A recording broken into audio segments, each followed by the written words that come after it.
product strategy. So I head up product. So a lot of what we do is talk about product strategy. So in that, it's very formalized. Yeah. Scenario analysis. What does the market look like in a few years? And what's our position, competitors' positions. But what you did today was a little bit more. It was a bit more sort of purpose, employer branding. Like a bit more personal, perhaps. Yeah. Which we do sometimes. So it was not as formal. So that I really enjoyed that discussion. Yeah. And could you sort of in your own mind, like where did your thinking go? Like you said it before, like something to be really proud of, something to be we want to do something impactful in the next 5 years. If you elaborate on that. Yeah, maybe it sounds corny, but that's where me personally ended up is that we, what I'd be proud of is having that impact on making, something a little bit better in society. And it could be, if only all of our customers use this really smart algorithm, then society would be smarter and more efficient and perhaps a better place to be. It doesn't have to be grand, like we're saving the planet, but something very specific to be proud of. I mean, very externalized. Do you agree with the, some other people define, I think it was DeepMind or something, that the ability to make an impact on society can either be these kind of really grand, revolutionary innovations, or it can be really, really small innovations, but that just impacts a large number of people. So the collected impact will be the same for both of them. I think that's a really interesting topic and reminds me of, I'm not sure if it is Bill Gates who should be credited with this quote, but it's at least that's where I remember it as most people overestimate what can be done in a year and greatly underestimate what can be done in 10 years. And I think that 10-year change happens through these smaller things that impact many, and many smaller changes in a series, and you're accumulating sort of impact. Now we're getting deep. No, we're getting into favorite topics, compounding effects. Yes, the compounding effect. And let's talk about this in relation to organization and change later on. That would be interesting. For your, future-looking 5-year scenario kind of analysis that you just did you come up with some major directions that you can share publicly? Some idea of what are really the potentially, things that we underestimate in 5 years that could have a big impact? Well, for us being, quite product focused, and I mean, I expressed it in terms of the products now we're just about to launch, and this is public information. So we're doing, for example, a product called heating optimization. So I'm not sure if you noticed, but energy is kind of expensive these days. I haven't actually noticed that because I have a fixed price on that. Right, so well, one of the few. The rest of us who weren't as clever as but you know what? He will have a shock. He will have a shock when his contract runs out. The floor heating and everything turned up, and it's really nice. You're maxing it. Yes. He's maxing it right now. So we've done this solution, and it's very much based on data. In order to optimize heating, like if you have a thermal heating pump in your basement or something, it's using, 100-year-old thinking. It's using outdoor temperature and then the temperature of the return water if you have water radiators. And just by including real-time temperature of the actual temperature in your building, then you can introduce smartness. And you don't need to have very advanced algorithms for this. You certainly can, and it becomes better, but the key thing to make it happen is to actually get that temperature reading, get the data, and make sure that the data is good. So we've packaged this, and we've launched this product, and we think it's a great product, and it's going to save, somewhere between 10-15%, just this first version of it. And then that's really impactful. And then, we were talking in terms of like, well, what if, all bostadsrättsföreningar, condo associations here in Sweden and maybe in, the other markets that Telia is active in, have this. it would be good for us, of course, since we had a product success. But it would also mean significantly lower energy consumption, maybe already during next heating season. So then it was around that, and then it's taking it back. So what if we actually really succeeded with that? Well, that would make me really proud. I mean, this is a perfect example, I think, of something that is a small innovation but has a large number of users potentially. So the compounded or the accumulated effect would be really large, right? Exactly. So that is, coincidentally, that's a good example. And then we talked about like how it is. I mean, the way that I think we're approaching it, it's not the tech. It's really, to be impactful, you have to have scale.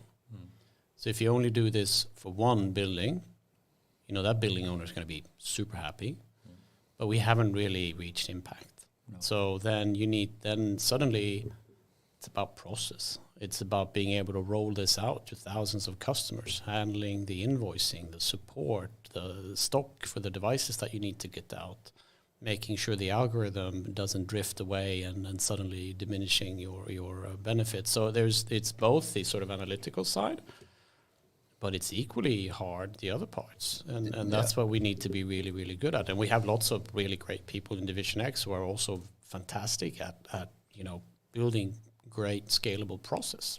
Because now on the spinning on the word impactful, there is another angle or another buzzword, like let's talk about adding crossing the chasm. We can talk about as startups into hyperscalers. I think we can talk about crossing the chasm of change within our large enterprises. We are doing data analytics. Are you really? Are you doing it in certain pockets? Do you have orphan analytics in certain parts? Or have you crossed the chasm to really reap the benefits of data and AI inside the full enterprise perspective? And then we can talk about crossing the chasm on a product. That's usually when I talk about stream. Crossing the chasm is about going from an early market to an early majority market and crossing that chasm. That's usually what we and I think it's exactly that. But that fundamental idea, I think it is of course is coming from the product space, or you have a service or a product or a startup. But I have more and more started to think around those terms in relation to change, in relation to scale of using innovation. So, what is innovation if no one is using it? So I think impactful has something to do with, I really like that. I really like the small ones that goes huge in terms of scale rather than very sophisticated that no one uses. I think it's more impactful in my mind. No, we talked about this also today in this session we had that I'm reflecting on is that sometimes you have these sort of momentous things that happen. Yeah. But most of the times you have these smaller things, and then you need to just be really good at doing them and then doing the next thing and compounding it. So I think that's very important also in driving organizational change. For us in Division X, we have, where we come across that the most is with our customers. So, for example, we have one of our data products is a product called Crowd Insights, which is anonymized mobility data. So, since we're a telco, we operate a mobile network, and there's lots of signaling going on, and we can anonymize that and aggregate that, and that tells us statistically what's happening in society, how groups of people are moving around. And, of course, previously ethically secured. That's the only way to do it, the only way we can do it. So this product gives you all these insights on the real world. And a big part here is public transport. So, for example, by us we can statistically define the total travel demand anywhere in the Nordics at any given time. Not real time. It's always at least 24 hours delayed for privacy and ethical concerns.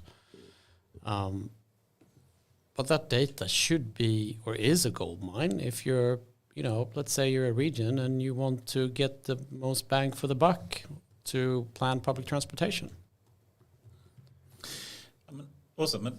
But some people also speak about, for one, you can optimize the existing processes that the company has, and with the products, you can do a lot of incremental improvements on that. Yes. But there's also a fear about, missing out on the disruptive changes that can happen. And a lot of people speak about the Kodak moment, they focus so much on incremental improvement in resolution. There was no Kodak moment. I mean, Kodak was well aware of what's going on. They just failed to why did they fail, you think? Organizational inertia. So they were moving in the same way, just optimizing the wrong metrics, or?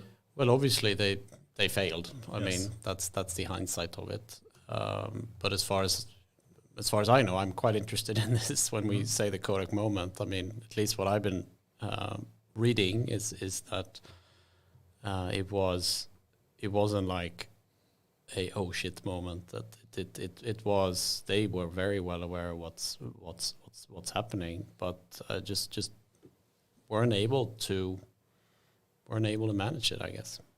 Well, the way I understand it is like, from an R&D point of view, if that is innovation, they were early on the ball in relation to digital cameras and all this, but hardcore they had a hard time refocusing their investments because they had their cash cows. They had their normal quarterly balance sheet to worry about, and basically they were not putting the investments according to the real future. They were kind of putting the investment towards the game they knew, because that was the easy way to sort of keep making the short buck. That's what I think is. So I think that's what I mean by organizational inertia is, and that's why I think there's been tons of books written on how to innovate within large organizations, and you always have that challenge, of course, when you have your core business. Yeah. And your cash cows, and you need to make the quarterly result and so on. So that's always a. But I think we're on the same page here, because I have the last year, so even this year, changed quite dramatically my view on what is really innovation, and I even talked about this in my keynote in Australia now for Data Innovation Summit. And I so business innovation, like user adoption, is the quanta of innovation. So if you have an idea, but no one is using it, it's just a crazy idea. What can you call an innovation? It's just with 2020 hindsight, that was an innovation because it improved something. And I think with probably that, lots of those that we've never heard of. That was fantastic. I mean, like and I did. Have you heard about Shindugu? There's like all these crazy Japanese inventions, ridiculous, just fun, but they have no usefulness, right? Is that an innovation? I don't know. Maybe for some it was innovation. I don't know. It's Depends fun. If it's could be technical innovation, business innovation. Yes, what is innovation? And in my mind, then, like, this is coming back to this. To be innovative is also about mastering this with your inertia or the resistance to change and all that. So it's not about just having the brilliant R&D. It's about the compounding effect. It's about that scale. It's about making the moves to move on your innovation. Otherwise, you're not innovative. And then we can add on this thing with full-on disruptive innovation, which is even harder. I think that's absolutely true, and that's kind of what I mean. We think a lot about that at Division X, because often for our products are often new things that our customers don't have yet. It's not like we go to a customer and say, "Hey, buy it from us instead," but it's typically something new. And then, like the Crowd Insights case that I started talking about, so we have this data, this insight, and it's the combination of massive big data algorithms and lots of stuff. But it's coming out with insights that should be relevant if you plan public transportation.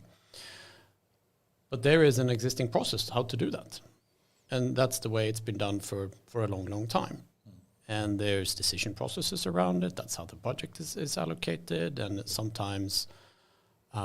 It's very hard to change that. And then even if you see a willingness from within that organization, in this case it would be a customer of ours saying, this is really the future, they still have to make that change. And then it becomes very, much about, like you're saying, it's about the organizational change and very little about AI, tech, data. And then that I just have, speaking of compounding, I have a compounding respect for this problem as we learn and do more and more and talk to more customers and get more product out. It's like this is such a big thing. Can you just elaborate a bit more? You said there was no Kodak moment. What did you mean with that? Well, I think I can't say I'm an expert on exactly what happened in Kodak, but I think often the expression Kodak moment is that there was this almost like this binary thing that happened where you realized it's too late. You know, the world has passed you by, and you didn't act, and it sort of implies, I think, or this is the way I interpret it, that it sort of implied that the people leading Kodak didn't know what was going on. But they did have an innovator, and one of the first innovators of the digital camera actually came from Kodak, like in 1985 or something, long before most other people, and they were still unable to recognize the innovation in that part. But I think that's the thing, and I mean, you sounds like you know a lot more specifically about the Kodak history, which is really, I think, would be interesting to unpack a bit more your perspective on it. What I think is interesting is that, well, it wasn't like they were in a closed room and, you know, sealed off from the world.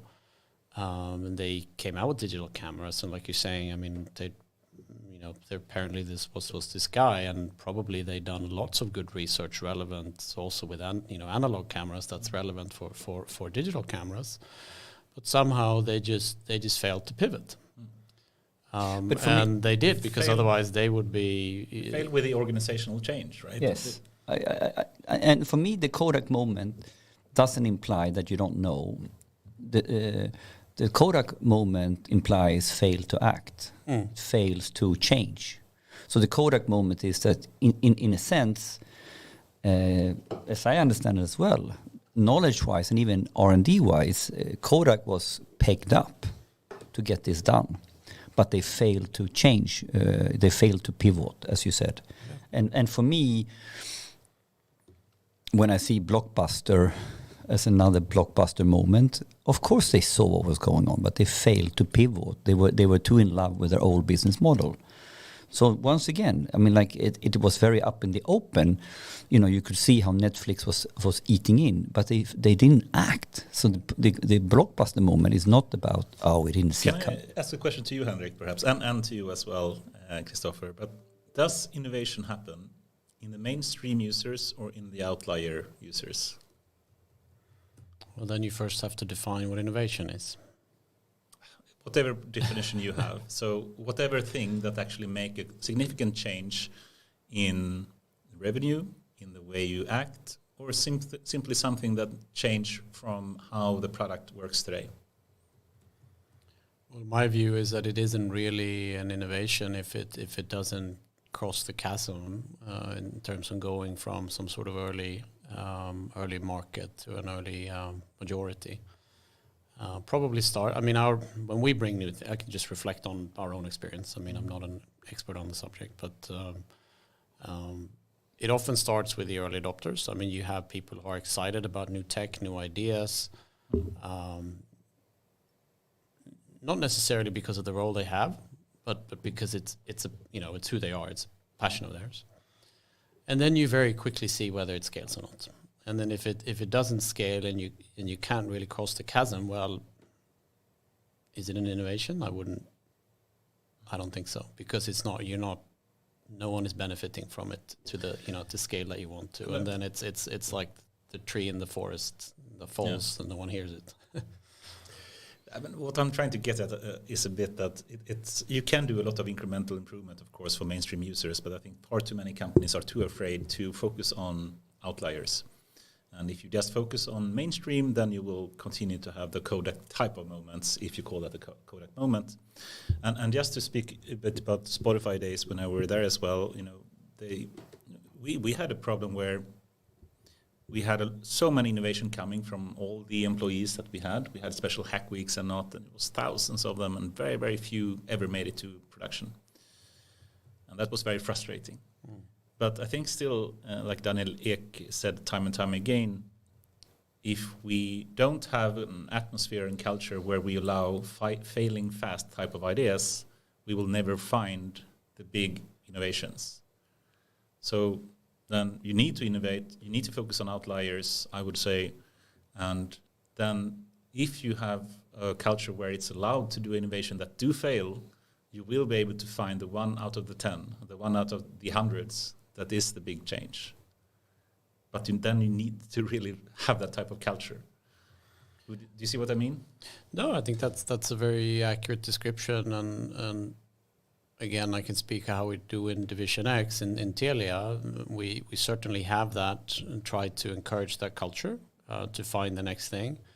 But then you need to be very quick about also killing your darlings. And I think where a lot of companies fail or in innovation units fail is that they just stick too long with something, their darlings. So that's something we work a lot with is that it's fine to be looking at new things. That's how we find the next new thing. It's the 1 in 10 or maybe 1 in 100 perhaps would be even more accurate. But the really hard thing, and maybe it's a human thing, it's really hard to let go. Yeah. But with this little bit of an intro discussion, I think it's time to introduce properly Kristofer Ågren as our guest today. So head of product at Division X, formerly head of Insights Division X and Tele2 via analytics and then consulting. So very, very glad to have you here today. And I think I will set up sort of, we discussed a little bit before the show today, like, do we have a theme? Do we have some pet topics?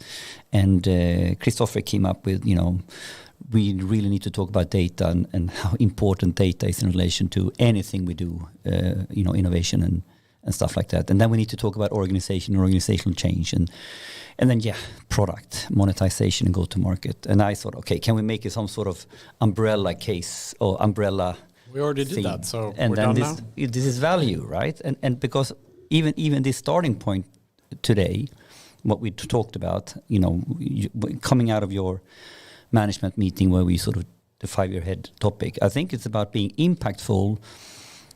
It can also be summed up, we want to create real usefulness, real value, and then impactful, crossing the chasm and all that. So I think we're going to have an awesome show today on the topic of value, products, organization, all the ingredients we need to get to value. All the easy stuff. All the easy stuff. And with that, Kristofer, why don't you just let the listeners know a little bit about who you are? Sure. So I'm at Telia. I think you know who Telia is if you at least live in the Nordics. So it's the largest telecom operator here in the Nordics and the Baltics. So I'm part of the management team for a part of Telia called Division X. So I'm heading up our product unit there. And Division X is all about the new products, new growth products, growth businesses for Telia. And for us at the moment, it means IoT, so Internet of Things. That's our responsibility to grow that area and make customers, help our customers really get value out of IoT, which incidentally means usually getting value out of data. And then we also have some pure data products. But that's what I do now. I mean, I'm perhaps I describe myself as, I'm really a software guy, a coder at heart. I started coding when I was a kid, sold my first software program when I was 12, realized that I really like coding. I also like making money. Selling that was what did you code when you were 12? So it was a sales tool for people selling steel pipes. So back in the day, if you were to sell a steel pipe or piping, you would have to do lots of calculations to get to a quote. So it's like a quoting tool. Configure, how many pipes do you need? Yeah, how thick should now you would maybe call it like a product configurator, like a sales tool. And essentially the coding was taking all these price lists and digitalizing them, and then so that when they met customers, they could type in, how many they need and the type of pipe and what is, is it going to be square or round? And what was the situation where you, as a 12-year-old, came into this problem? It was my dad, because he was working with it, and he was working at the steel pipe reseller, and then he got me into computers because I really wanted to. Actually, I wanted to have a like a Nintendo 8-bit. What was your first computer, by the way? It was a Amstrad 286. Oh, I don't know that one. No, actually. 286 as a PC, right? Yeah, it was either that or it was the IBM PS2. I can't remember which one was first. But anyhow, he... it was the Intel 286 at least. Yeah, it was the x86 family. And then he said something like, well, maybe you should learn how to program a game instead, and then you can play it. Sounds like my dad is a real hard case, but I don't know. I think I got quite curious about that. So then he brought home a computer that they had at work, and then I started learning, and then he signed me up for like classes, C programming classes. Was that your first programming language, C? It was basic, and then it was C, and then it was assembly. And then, so I took these classes, and everyone else was adults, and I was like, I don't know, I was 10, 11 at the time. But no, I thought it was fun, and then I realized that, I didn't care so much about the gaming aspect. I just really liked coding. And then I've always been a math and a science geek, so then, that has sort of turned out over the years to work a lot with data and analytics. So past that, studied computer science, electrical engineering, really liked startup environments, so been in a few of those. And it's always been on the intersection tech, business, data. So when this job came up at Division X, where I actually started as head of data insights, it was a business unit to scale our data products. It was... How did that come about? Because you were at Tele2 before then, right? I was at Tele2. I was the global head there of data analytics, and I really liked telco because I'd studied electrical engineering and always found sort of that aspect really interesting, and telco is very much, it's communications technology. It's quite close. But I felt I wanted to make a change at the time, and then Telia came up, and I was running a data science team there for a while in Telia as head of analytics there, analytics services. And before Division X was founded? Before Division X. Division X was around at the time, and then I'd heard about it, and then this role came up with, they were looking for someone to scale up the data business.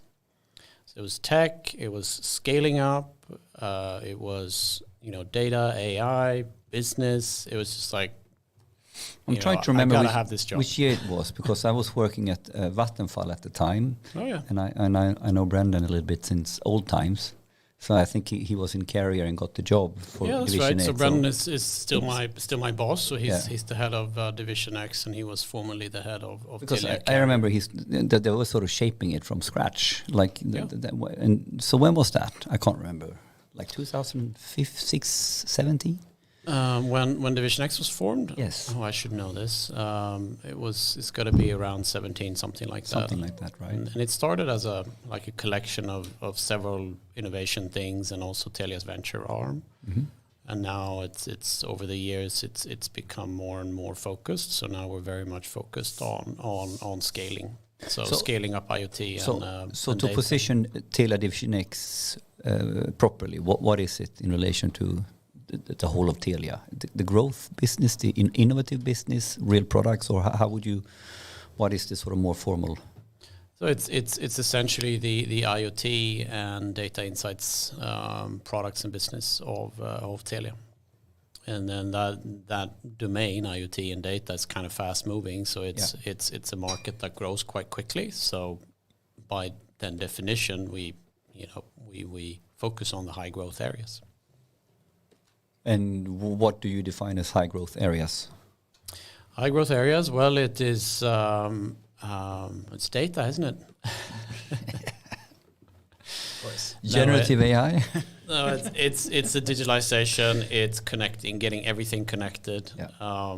It's hard to get data if things aren't connected in the first place. So it's very much.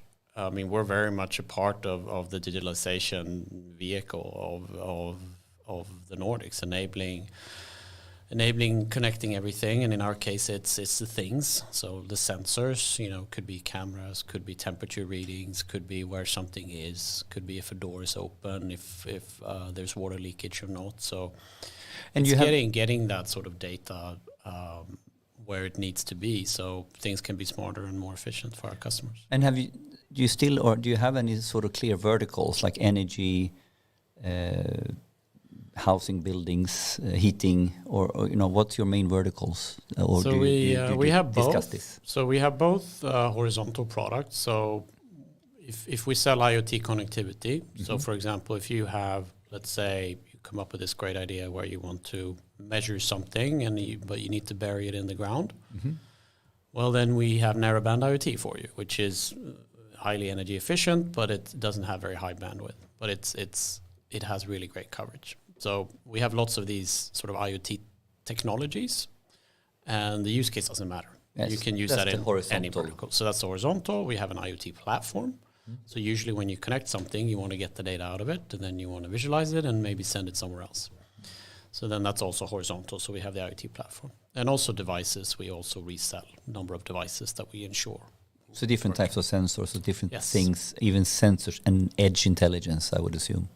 So we also have a edge computing device, and that provides that capability. It's an ARM type environment where you can run things at the edge. So it's like it's like an edge computing gateway. And then we have two verticals where we go a bit deeper, and that is smart public transportation. It's coming from a acquisition that we did a while back, a company called Feltcom out of Umeå, who had a very strong portfolio in terms of connecting public transportation, so buses and trains. So that is now actually one of our portfolios that my unit is responsible for. So that is making sure buses are connected. It's providing information screens. We're providing ticketing solutions. So if you've been in Skåne, for example, and using the blippa, where you get a ticket by blipping, that's a Telia solution. It's partner who delivers it, but it's all packaged through Telia. Even the alcohol logs as part of the portfolio. Eco driving, optimizing the heating of the bus. So we have a very rich portfolio when it comes to smart public transport. So we're quite deep in that vertical. And the other vertical that we spend more time on being a bit deeper and go direct on is the buildings area. So we call it smart buildings. Smart buildings, right? Yeah. You were a little bit into smart meters and energy and all that, but that is not as clear vertical anymore, or. Well, smart metering is certainly a very important area for us. So yeah, maybe we would call that a vertical, but it's a very specific use case. It's typically narrowband IoT. It's hooking up energy readers, water readers, gas readers. So that's a very sort of classic IoT case, and it's usually with narrowband IoT where you don't send a lot of data. But it needs to be energy efficient. So here you came in and you started on the intelligence arm. Could you just elaborate a little bit on the journey inside Division X, or how it has evolved, you and your role, and also the company? Well, I started with being tasked with then building up the data insights arm, which is essentially monetizing data and creating products that our customers want and can scale when it comes to data. So what existed already was an innovation project around what is now the Crowd Insights set of products. So essentially, as I mentioned, we can anonymize and aggregate signaling data that gives us insights on how people move in society. So when I came in, that was very much sort of in the innovation stage still. We would go to customers saying, hey, we have this data. Do you have a problem? Finding perhaps the outliers, as you termed it, to see sort of what's the willingness to use this, to pay for it, to integrate it, to actually change, to be able to use this new data source. So then the journey we made was from that to actually now having a portfolio with hundreds of customers across the Nordics where it's being used to plan public transportation, to better plan public transportation, to help retailers, where they should be refocusing their efforts now post-pandemic, for example. We've also built a product on top of that where we estimate carbon emissions from personal travel. So if you know how many people travel, and we don't know exactly, it's statistics, so we don't know exactly how many took the train or not because it's all aggregated and anonymous, but we can statistically say something about it. So that means we can actually recalculate that and instead express it as carbon emissions. So that's a product called Travel Emission Insights that we market to municipalities and regions because by law next year they have to provide this type of data. They also do a lot of intervention to reduce emissions. So this allows them to do it in a data-driven way. So the journey that we were on and that I came in and started is to really go from innovation to scalable product. And then in the middle of that, the pandemic hit. Yeah. So we had this thing where just before the pandemic, we had been really good at finding the scalable use cases and, setting up processes so we can have many customers. And we were focused on two things. It was physical retail and public transportation. And what happened March 16th, 2020 in Sweden? No one was in public transportation and no one was in physical stores. So then we had to make this pivot essentially, and then we realized that the data is probably is useful, but not to say where people are, but where they aren't. Exactly. So you flipped it. So then we worked. That was a big pivot for us, and then we ended up working a lot with the Public Health Authority, Sweden, similar in the other markets, municipalities, regions. This was the birth of the Crowd Insight. And that was, Crowd Insights was a product before, and we were just in the midst of scaling it up, and then the pandemic happened. And since it was a product, we were able to actually help a lot during the pandemic, because if you have a data product where, it's about aggregated people mobility, you need to spend, we spent a year at least on ethical concerns, privacy, making sure that this is safe, have all the bases covered. You don't do that. So actually, during the pandemic. So the key was that we actually had it. Already. All these sort of regulatory, all the headaches, all the blockers had been worked on for a long time. So you could basically then go to the health authority and say, "Hey, man, we actually have done a hard work here that we can use now." I wouldn't call it blockers. I actually think those things are very important. Okay, that's a better, yeah. But certainly, true. I follow you. I agree with certainly you. Certainly, things that are not done easily, and to us, those were very important things to do because to be impactful, we had to do it, and we wanted to do it. So then, when the pandemic came, I remember this. We tried to get a meeting with the health authorities in Sweden, Folkhälsomyndigheten. And they were so inundated with people wanting to help. Everybody was contacting them and wanting to help. But somehow we were able to get a meeting, and it was like the shortest meeting I ever had. It was 15 minutes. It was like a line in my Outlook calendar. I don't think I've ever had like a scheduled meeting like that. That was that. If it even was 15, maybe anyway, it was probably even shorter than that. And they were like, right, okay, what's the deal? And then we very crisply tried to express how we thought we could help them, and then that resonated. And we actually spent crazy amount of time and real passion on that. And my team has, I don't think my team's ever worked that many hours, not because they had to, because they really wanted to. And it was like the most purposeful piece of work that I me and many of my team probably ever, had done and perhaps ever will. And what was the product? Can you just describe it a bit more?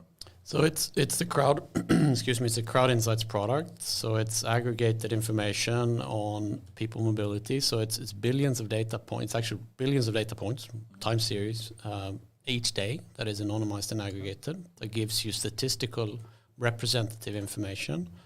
So it's from mobile phones of people that you can collect from Telia, or? Yes, so it's whenever your mobile phone is on, essentially, it communicates with our cell towers, our base stations. So we count number of pings, essentially. So your phone will communicate on average around 400 times with the base station. And we know where our base stations are, obviously, because we built them and put the antennas there. So then that's the information we use. We don't try and... It's not the location of the cell phone. It's not the location of the individual. It's the number of signals in a base station. It's an aggregated count of number of people in a certain geographical... Yes, and then we have ways to, in some ways, follow that across the network. So it becomes like, a mirror of the signaling in the network becomes an indication of how people move in society. And then we have a rigorous statistical process after that, where we worked with the Swedish Statistics Bureau on how do you go from that to having like a real representative statistic for the population of Sweden, Finland, Norway, Denmark, and Estonia. And what was that used for? I can guess, but if you were to elaborate, so you have during the pandemic, you mean? Yes.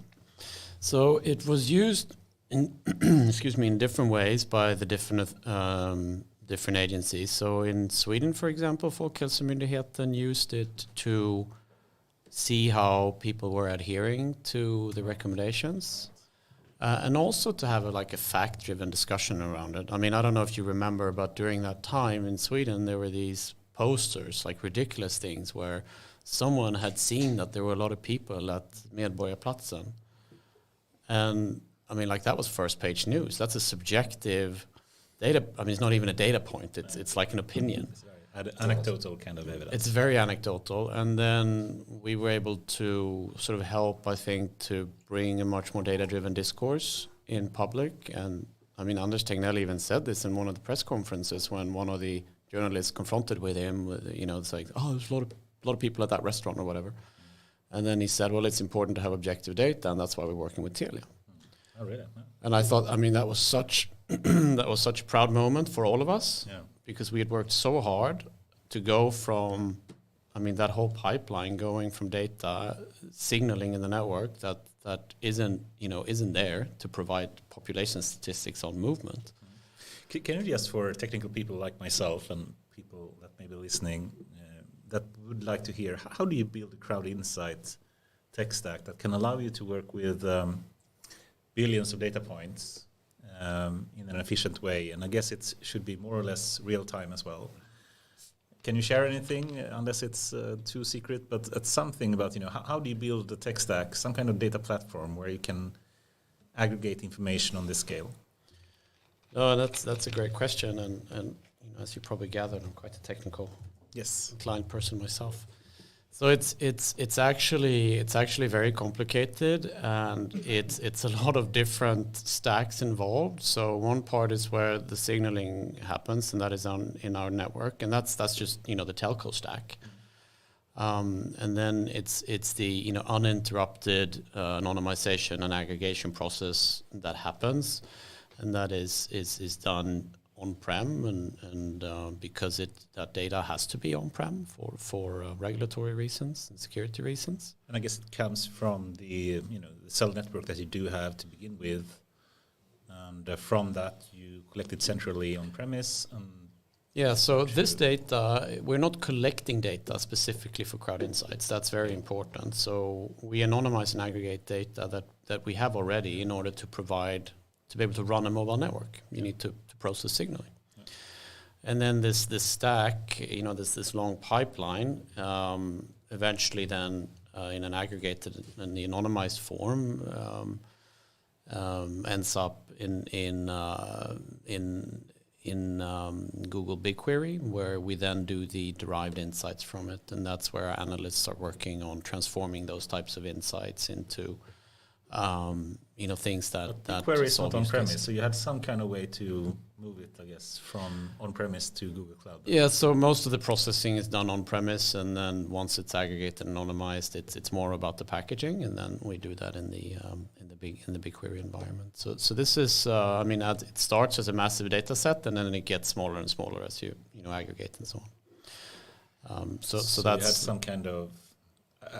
I know some of the tech stack you use, but I'm not sure if you want to share it. So feel free to not share it, but to do all of this anonymization and to aggregate that information before you send it to BigQuery, I guess you have some on-premise tech stack as well, right?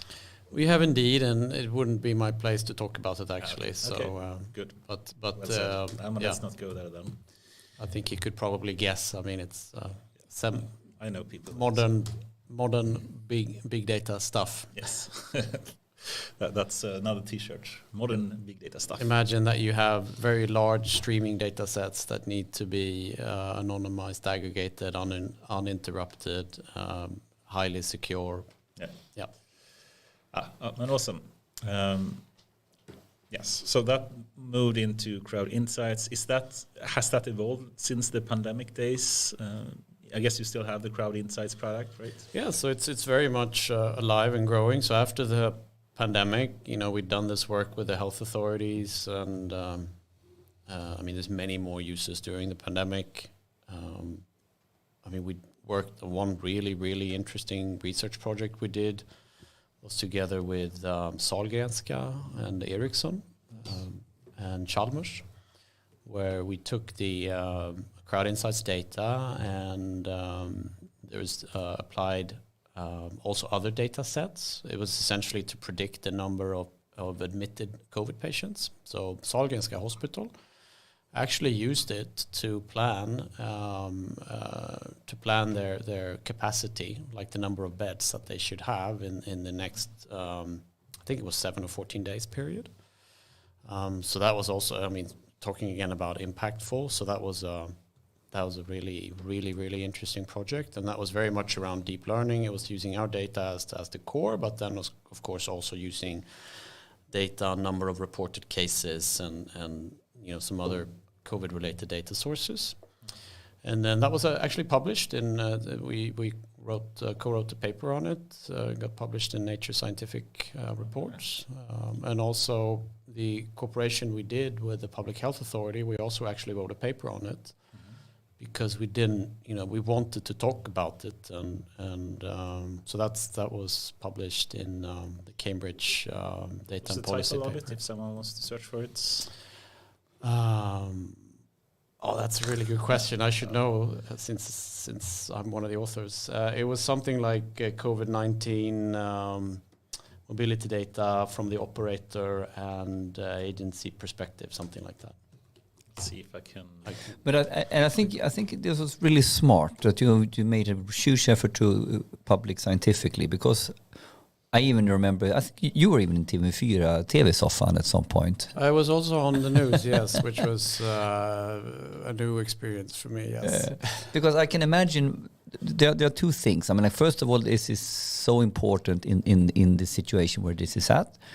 But at the same time, we have this sort of, they can, Big Brother is watching us, and they are stealing our data. They know exactly where I'm at. So to actually be very, very transparent on how important, and you made a huge effort on how to do this in a very, very correct way. So, and I think to the outside world, it must have looked like you rushed into it, but they didn't know the background story here, that you've been working on this for more than a year to sort this out, because it's complex to sort out the privacy topics. What can you really do and all that? So I think that's really important to talk about. Yeah. And we also mentioned that in the paper, and I think also, we co-wrote it together with the Public Health Authority in Sweden. Yeah. And I think, if I remember correctly, they also have put in the paper that was actually one of the reasons why they felt that they could use this. Yes, exactly. Because it was already sorted. Yeah, but and it was already used by others, and it had already been vetted in a way. Otherwise, it would have been the time would have been too short. But this is actually a case study and a proof of something that if you go back to the Digg report and Patrick Ekemo, when they wrote the big report on what's the opportunity around data and AI, especially in the public sector, and they put the real effort on, in order for this to work in the public sector, it has to be trusted. It has to be, we need to have credibility and trust. If we don't build trust into our systems, it's not really going to cross the chasm.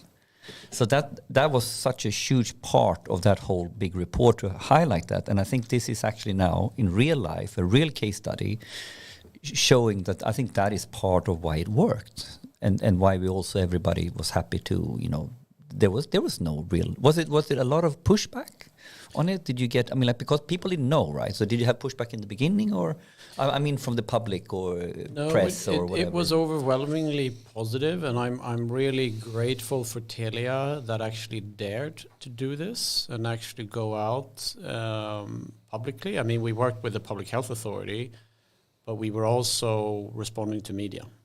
Yeah. So, that was way above my pay grade. Someone decided that it's okay to talk about, actually go to media and be very open and transparent about it, which I thought was absolutely the right thing to do. But I'm really grateful that Telia dared to do that. And then I think it was like in my first interview with TV4 I did, that was the first question. Yeah, exactly. Right. I remember that. And I thought it was good because I wanted to talk about it in like why this is safe and data should be used. So let's show how you do it right. Exactly. So after that, it became much more about the story that the data told. Exactly. And the interviews were more about, okay, so what does this tell us about the travel behavior or so and so. And it became much more about, the story that the data was. So in fact, telling. getting the tough question or the negative question out of the way and put that to bed was the absolutely right move on all parts. Yeah, it was, I think. And I was well prepared for it. I wanted the question, and it came, and then we discussed it, and then, I did many interviews, some on TV, but a lot on radio and local newspapers and so on. I try to always weave that in because I think it's important to talk about the source of the data, and so I always try to bring that up. But it was never really became like a concern like that. And I think the solution, is really to talk about it, to be transparent. Because if you can't be transparent, well, what are you hiding? So that was really key for us, and that I think helped with the. Help with the how it was used also in the media. So after that, this data set, since it became quite well known during the pandemic, now it's like a standard statistic. It's almost like what you would get from the Statistics Bureau. It's sometimes referred to as that, even though it's coming from a private company. Can we shift gear? I have a couple of questions. So do you want to put the question in between? Because I want to shift gear otherwise. Yeah. I think for one, just to keep it slightly to Division X, can you just speak a bit about the organization of? It's the same. Set it up. Great mind, think alike. Okay, set it up and let's set it up together. Let's see if we can do that. Yeah, but you are heading up the product part then yes. on Division X, and perhaps you can just start a bit about how the organization looks like and how you can use the organization to be as efficient as you can. This was his setup. Now I'm going to do the same setup, but with a twist. So back to the theme, everybody is wanting to get value out of data and AI. And the more I have worked with this, it's not about the tech. We have the change inertia, and we're having a lot of friction in how we are organized that doesn't allow us this to scale. We're not crossing why we're not crossing the chasm with data and AI. I argue has a lot to do with how we have organized work. So now, please, it would be extremely fun to hear about how you have organized this, because you're selling products. But I have like the bigger picture. Can we learn something of how you have done it in relation to, what works and what doesn't work? So please start with the normal question, but sure. There's a bigger question here. That's I'm really curious to hear your thinking on it as well as I mean, I'm of the view that there's no perfect organization. It's always, any organization is limiting information in some way, because that's how we, humans tend to function well, at least in a large organization. So Division X is a functional organization. So I head up product. We have a commercial unit where we have the sales. We have a marketing unit. Name is kind of self-explanatory. And then we have an operations unit. So in these functional units, we specialize in those areas. I have huge respect for running operations when you have thousands and thousands, well, hundreds of thousands of customers. My unit is very much focused on being very efficient, good at product discovery, product engineering, how do we take it to market and all those things. And then sales, I mean, that is it's very much its own discipline, and then marketing likewise. And then we have a matrix organization. We have what we call X teams that go across. So these are cross-functional teams with clear mission statements, focuses. So for example, the verticals we talked about. So we have a cross-functional team focused on buildings. So it's called the Buildings X team. And that's where we set the mission statements and the OKRs for that. And within that, we have the scaling stuff. And then we have multiple squads. And then we have a squad focused on new product. So you use the terminology from Spotify as well with squads. I try to not say Spotify because it's not the same. It's our flavor. It's our version of a cross-functional setup that tries to optimize both for specialization of your craft, but also small teams focused on very specific problems. And it could be the scaling of an existing product that may have reached product market fit, or it could be a small team working on like what's the next big thing. And having that virtual allows us to be very flexible on changing that.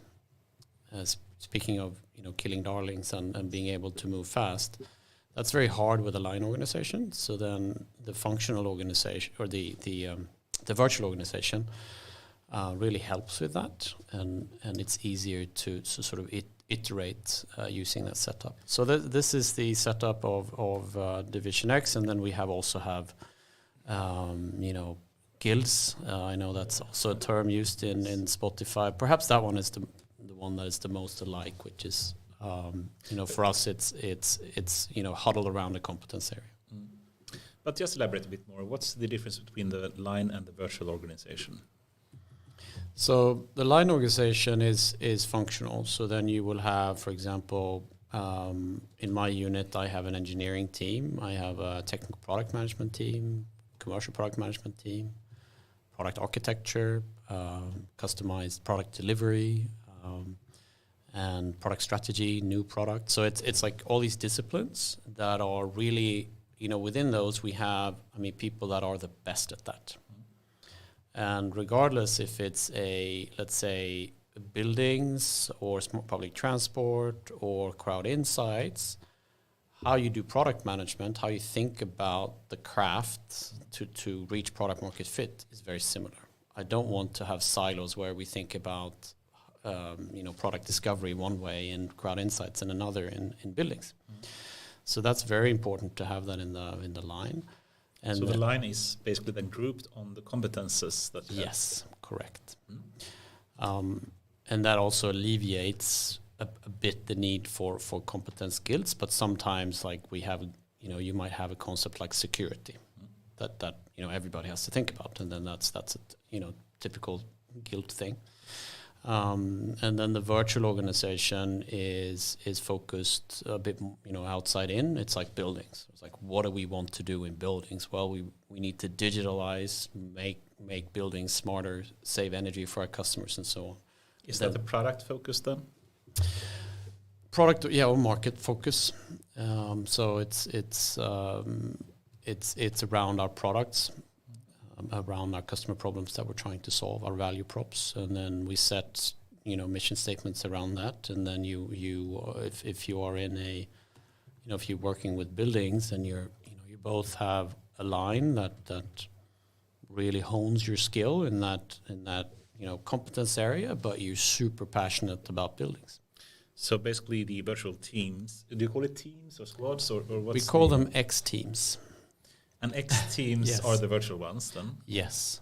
And they are using competences from the line organization to Correct. fill them? Yes. And then you have, for example, an X team around buildings, and they have the different, type of engineering skills and product marketing and whatnot Yes. filled up in that X team. Correct. And then, as probably you found at Spotify, it's hard when people belong to many different things. So then we try to keep it as closely as possible as a one-to-one mapping. Would it be fair to summarize it that on the one hand side we have disciplines, functional areas where we want to have core capabilities, maybe even competences, Yes. and on the other side we have like a product portfolio, market portfolio view. So we have our Yes. products which are organized in a portfolio around a core vertical, as an example. Yes. Or offering. Because you have so like buildings, for example. Yeah, but you have an would be IoT one. offering, right? So you have a horizontal offering. That to me is also like a product. Yes. But True. So you have horizontal and verticals, Yes. but product thinking. We have Product products. We have products, and we go to market in slightly different ways depending if it's vertical or horizontal. It's Yes. still products. Yeah. It's still a value proposition with a defined market segment.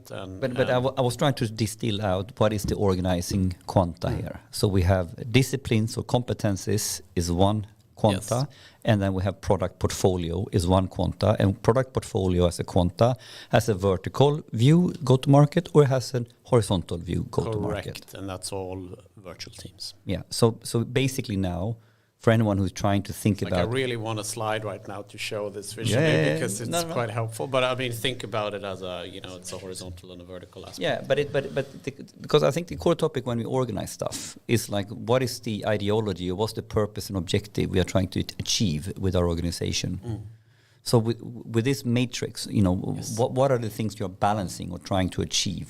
I think you've said it. The one thing you have said is like, from a discipline point of view, I don't want every single team to reinvent the wheel on how we do product discovery. Yes.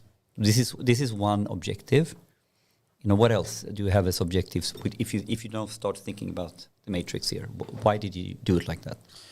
So it's as I think most matrix organization is you're trying to optimize for multiple things. So we need to make sure we're using capabilities, so we don't build silos around our core disciplines, how to take product to market, for example. But also, how can we have really small teams, cross-functional teams that are really fast, solving very specific problems, and that's the virtual teams. That's the virtual team. So we're trying to optimize both for the speed and efficiency of really small teams, having that cross-functional aspect, at the same time not building a silo every time you do that. Yeah. Because otherwise the converse, the sort of inverse of that is to have a line organization that is then product specific. And I guess this you is have not what we're optimizing for. The normal boss or engineering manager is in the line organization then? Correct, yes. And then for the virtual, do you have like product owners or something connected to them, or what's the? So we have X teams, and that's the like a buildings X team, for example. There's an X team lead. Okay. That is typically the portfolio manager. Yes. That has a line capacity as a portfolio manager. We also have a virtual leadership team, actually, which I think is That's interesting. I haven't really seen that in a lot of other places. What do you mean with that? So it was a learning that I had from when running data insights as a business unit, is that I really leaned a lot on my leadership team. And in that leadership team, I mean, we talked about everything. It was about, maybe a customer wasn't happy. Maybe it was we had a problem with the data, or maybe we weren't really sure if we had the optimal product discovery process, or it could be governance or regulatory, and we could talk about everything. And that's like a startup-y way of doing it. And that was really helpful for us as we were, fighting and trying to achieve product market fit. So then that's the kind of thing that I want to replicate in the virtual. That's my view. There's others as well, but they're not here. But my view was, I think that really wanted to capture that also in a virtual organization. So that's why we also have a virtual leadership team. It's kind of we ended up with that. It's kind of a cool concept, and I hadn't really seen that so much. Because for me to follow, like, who are the members of the virtual leadership team and who are the members of the normal leadership team? Used to contrast. So in my leadership team, I have the head of engineering, head of CPM, head of TPM, head of product strategy, and so on. From the different disciplines, so to speak. Yes, functions. The line functions. Line functions. Yes. Yeah. And then an X team, virtual leadership team would have, whatever that X team needs. So typically it would be an X team consists of multiple squads. So it would typically be like the squad leads. So you might have a squad for doing new product development. You might have an offering squad or an operations squad. So then it would be the ones who run those squads. So it's essentially like what you would see if it was a startup only doing buildings, and it had a leadership team. It would be these roles. But the squad leads doesn't have like people management responsibilities then? They may. Okay. It's not limited to it has to be a certain line role. It could be a line manager. It doesn't have to be. But so in the Division X mentality, this is something we are trying out, iterating, and try to improve. As I think many who are doing matrix organizations is the key is to continually improve on this. Yeah, so that was actually my next or the question I had as the follow up on this. Like, so how long? This blueprint you highlighted now, since when and how long have you had it in this way? Almost exactly a year. Almost exactly a year. And what were you coming from, and why did you change? So we were coming from a more of a business unit setup. So I was running the data insights, and my colleague Björn was running IoT. And then we had sort of the competences within our unit. So I had an engineering team, and I had a sales team, and so on. And then Björn had similar. So we came from that setup, and then we went into this new cross-functional matrix organization. And what was the driver for the change? Well, it's what I mentioned already is we wanted to find a way to really optimize and become faster, and we saw also data and IoT is really coming much, much closer. So we have customers coming to us with, great, you've connected all our sensors, we can see the data, but we really want to understand why something's happening, or when my battery is going to die in that sensor, so I can go and replace it before it dies. And then it becomes much more of a data discussion than just hooking up sensors discussion. So it was also coming, having IoT and data and the insights capabilities getting a bit closer. Other than that, you need to talk to my boss, Brandon, and then he can probably go a bit deeper as to why he wanted to make this change. Actually, I think I will. It was his call ultimately, of course. Yeah, but and okay, it's all rosy and beautiful and great, But what are the? I didn't say that. What is the potential? What should you be careful of or think carefully about when you do matrix organizations? Where are the potential pitfalls or challenges to mitigate? And I'm saying this from no organization is perfect. It's a trade-off. It's always a trade-off. So what's the trade-offs? There are certain benefits we've heard with the matrix setup. Where do you see the sort of trade-offs, or where do we need to be careful now to balance and mitigate?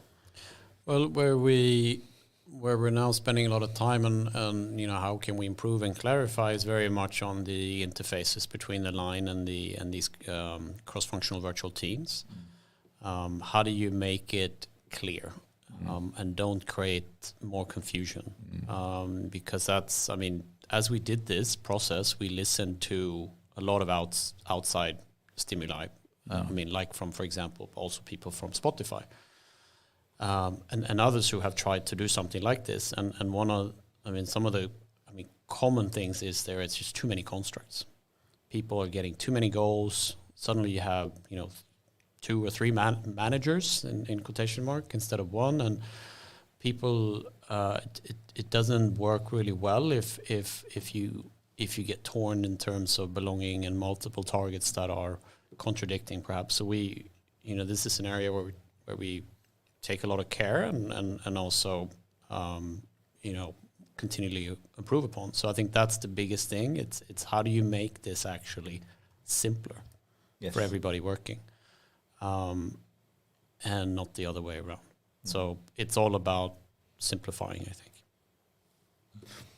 And then this is a never-ending story, of course. And then I'm working in Scania, so then I have exactly these topics, and then I add a global perspective, hub and spoke, or whatever you want to call it. Or so this is hard in a large organization, and we do this within Division X, but of course we have many touch points to other parts of Telia, and then we have to interface with that. So, but you had a chance for Division X that has a chance to sort of be its own, because I would imagine it doesn't look exactly like this setup in larger Telia or Telia Sweden. No, so it's separate. I mean, it's not a separate legal entity or anything. We are Telia, and we're part of the Telia group, and we work with the countries. So, for example, Telia Sweden. I mean, whenever there's a customer in Sweden, they will have a contract with Telia Sweden. So Division X is not its own brand. So then we work very closely, of course, with our colleagues in Telia Sweden, the account management teams and product teams there to of course, make sure that we are aligned and work together towards the customers. Because if you're a customer, you're buying from Telia. Yep. And then you might be buying a lot of things from Telia, and you want to have that relationship to be smooth. And it shouldn't be the customer having to think, oh, now I need to call this other person because they're in another part of the organization. I mean, that's not simple for the customer. So for that, we certainly have a lot of touch points and want to work very tightly with the rest of Telia as well. No, but and the point was that I like when I was in Scania and Vattenfall, like when you go in from Division X, which is one business area or whatever you want to call it, to the whole group, then you have an organization in each part of the different business areas, and they need to work for their objective and purpose and contribution, and then they might not look exactly the same, and then you have the overarching group organization, and this is how it plays together. So it's several layers here, I guess. That's the nature of a large organization, and an organization with, a lot of muscle and a lot of good things also. So then, it's about figuring that out. But I think 90% of the time of most of my staff, for example, is spent on the things that they work within. I mean, specifically for Division X, and then some teams, like the sales teams, have much more interaction with their counterparts in the countries and account managers and so on. And then we also have a lot of interaction, of course, with Telia Group on like network. I mean, we don't run our own network in Division X. I mean, it's Telia's network, and we rely on. We want to rely as much as possible on what exists already. We absolutely don't want to invent things that exist already in Telia. I mean, that would be foolishness. So I kind of embrace it, because it's a lot there that we can, we're standing on the shoulder of giants in a way. Yeah. As a way to close the topic or finalize the topic on organization here. I wanted to ask a question to Anders on. Please. I mean, you've been you have experience from Spotify. I mean, were you in Spotify where they introduced quote unquote Spotify models with tribes and squads and chapters? That happened before I joined, actually, but of course we spoke about it all the time, especially in management circles, and we did experiment a lot. And one of the issues that we had, which I think you mentioned partly, is that with the initial, at least, matrix organization, you had what's called chapter leads that has the people management responsibilities, and then you had squads with product owners. The problem then was that the chapter leads had direct reports working in different squads without knowing really what they were building. Yes. And that was a really big problem. So then how can you fix that? How can you have the direct reports working in something that you actually have an expertise with? And I actually must say I like the organization that you set up. I think that's better than the initial type of Spotify organization. And what they ended up doing was that they instead moved from chapter leads to what they simply call engineering managers today, that have a clearer connection to the product or the part of the product or the component or whatever functionality they are building to. So the line manager do know and do understand the product and therefore can understand much better what the direct report actually is doing. So to close the gap between the squads and the line managers, they introduced this and moved away actually from the original thoughts of the chapter leads. Interesting. But I think it's closer to what you're doing. To some degree, that move is I think I said it. I actually recall this. This was actually, the guy who was talking about learnings from Spotify. I think he mentioned something like this. Henrik Nyberg, or was it someone else? I can't say. But anyway, I think the idea of actually having a line organization based on competences, and then you have a manager there that actually do have expertise in that specific competence is a really good idea. Okay, great. I think you're onto something good there. I think we will, hope to fine tune this, of course, but we've been at it for a year, and I think it takes longer to make it really fully. I think get the full benefits from it. It takes time to change, but I think just to close the topic a bit more, and just to see the pros and cons here about the different type of matrix organizations. What you do want to do, for one, is to have people that are having a nice, development of their competences, and they do that by working with people that have similar interests and competences. However, you also want to have teams that works for products and have a full product life cycle responsibility and can take in an autonomous way decisions on when to do releases as independently as possible. So these two are actually speaking against each other and are conflicting. Yes, that's why that's the fun part of it. Yes, but by actually then having the mix as you do, by having the virtual teams that take the product responsibility and then having a line organization that take the competences in that dimension, so to speak, then they still have a way to continue to build on their specific competences and have their kind of meetings to do so while still maintaining the product focus. So I think it's a nice mix.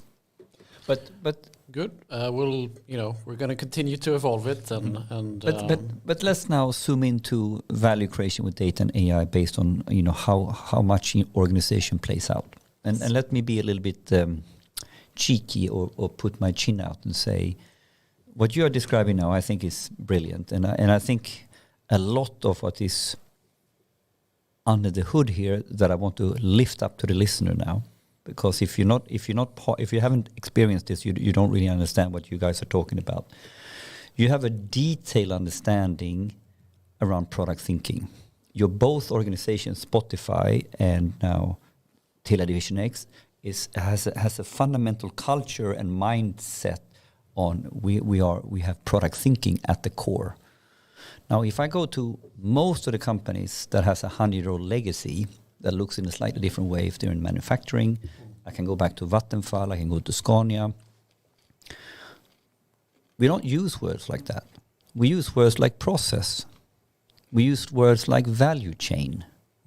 We talk about input, output from one function to another. Well, it's important too. It is extremely important, and we have spent millions on business process management ideas and organizational templates fitting for a process ideology. And I just want to highlight that what we are talking about here and the way you are talking about organization is in the camp of product thinking. Do you agree? I think, we focused a lot on product here, and I'm, of course, heavily biased since I'm the head of product for Telia Division X. I would say, though, that, I'm the first to say that process is incredibly important. Both from a, say, product development perspective, it's important to know how to do that, and you could describe it as a process or a competence. It's how you know in which order to do things. But even more so when you scale. When you have hundreds of thousands of customers, also being able to talk about process and doing process improvements matters a lot. That's how you get to scale. I just wanted to say that that is also inherently very, very important. And also as a product manager of like say like a mass market product, a lot of what you think about is actually process. No, so process is extremely important, and we need to have operating model, we need to have practices, we need to have DevOps practices, we need to have go-to-market practices, we need to have process, of course, to scale. But I'm talking now on an ideological, more deeply rooted, if you go back to your Michael Porter defined the value chain concept, primary activities and supporting activities. Yes. And from here we come very clear to how we look at the functional areas as input, activity, output, and we understand the enterprise from a value chain perspective. So that has sort of grown an organizational ideology, how we drive up our business areas and functions that comes from this angle. If I flip it and I look at a software company, if I look at Google, if I look at, you can even look at Tesla now. He actually talks about, I've seen interviews with Elon Musk talking about the Gigafactory. Actually, he realized in order to scale for real, I needed to go to product thinking. I need to have concrete design product thinking, but on massive scale of the machine that builds the machine, so to speak. Yeah, I mean that's like an engineering mindset, really, or a software mindset. Yeah, but I think it's very, very interesting that hint, if we look at adopting data and AI at scale, if I'm looking at now, you're trying to sell a software product into an organization that doesn't really have a cross-functional setup, being able to take care of data, AI, as well as their you have a cross-functional setup in the product area in order to have the data, the data science. And what happens now when we go to the customer and they have a very different view on this? No, and I think that's one of the key questions on how do we meet our customers and how do we go to market so that we're relevant. And to be honest, it varies a lot because our customers will look in very different ways. Some are much more mature than others. Sometimes when we go with our data products or our analytics products, in the more mature organizations, you will have like a head of data or someone like that who will be very well versed in that space and will be the counterpart, or at least the business with the business side with our customers will bring along the head of data, chief data scientist, and then you can have a much more relevant discussion. Many customers don't have that, and then we have to be receptive to that, and then our value proposition then has to then also accommodate for the fact that our user, the user who's going to use our product, that the customer, is not a data savvy person, and then that means we have to design the product in a completely different way. Yeah, but the bottom line, to wrap up the organizational topic, zooming out on adopting data and AI, and of course when this is your core product offering, you have a lot of thinking around this and have come a far way. And I put to you that a lot of times we are in a lot of analog companies with a proud analog history. We don't have the setup in order to basically have the domain competence of the problem at hand connected to the technology seven as needed, and in order to get usefulness, or understanding how do we need to change our operations, how do we need to fundamentally change the operations to take on this product from Telia. Perhaps we can just try to formulate the question out of what you're saying here. And I think one interesting question is simply, what is product development? And we actually started with this question a bit more. And to frame it a bit shortly, you can say that either you have more of a demand-driven type of product development. You listen to your users and you say, okay, this is where I'm going. Or you could have at the other extreme a more tech-driven type of product development, seeing, these are the tech experts, they are seeing the type of technology from AI or whatnot going this way. Yes. Let's build products around that. Or do you have any thoughts about that? Is either of those good, or how do you set up, what the next type of product should be? I think it's a healthy sort of discourse between the two. That makes a lot of sense. We spend a lot of time listening to our customers. I think that's I mean, tech is important. It's an enabler, and it tells you what you're going to be able to talk to your customers about, what's going to be possible. But if you don't listen to your customers, you don't have a product. Well, you certainly are not likely to have a product market fit. So I think, you know, you have to be able to do both. You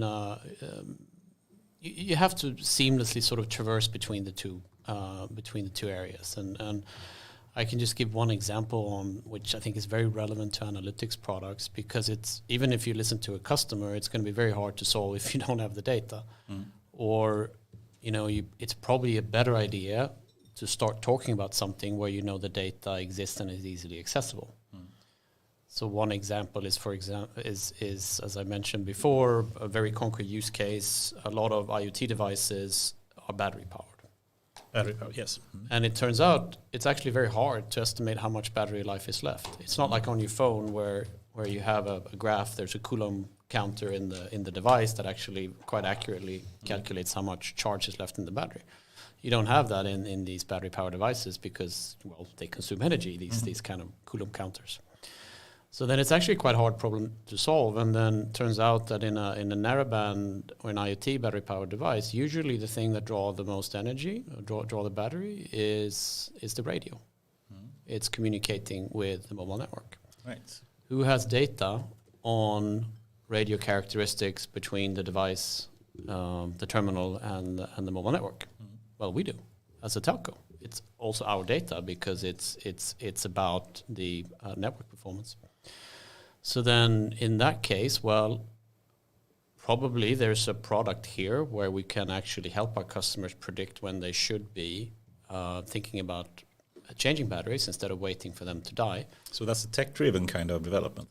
But it's both, right? Because it's both realizing what's possible with what we have, but if we don't have the customer in the loop early enough, you're not going to achieve product market fit, because it's very easy in this case to build a machine learning model. I mean, you have the data, you need to clean it, do the typical data quality, and then you can, you know, in this case, we used an XG boost. I mean, a boosted decision tree. Simple, you know, super classic. Very fast as well. Very fast and very, you know, good performance. But then it's like, okay, do we predict if it's going to fail tomorrow? We can do that, but it's not very precise. It's much more precise to predict if it's going to fail in 30 days. But is that what the customer wants?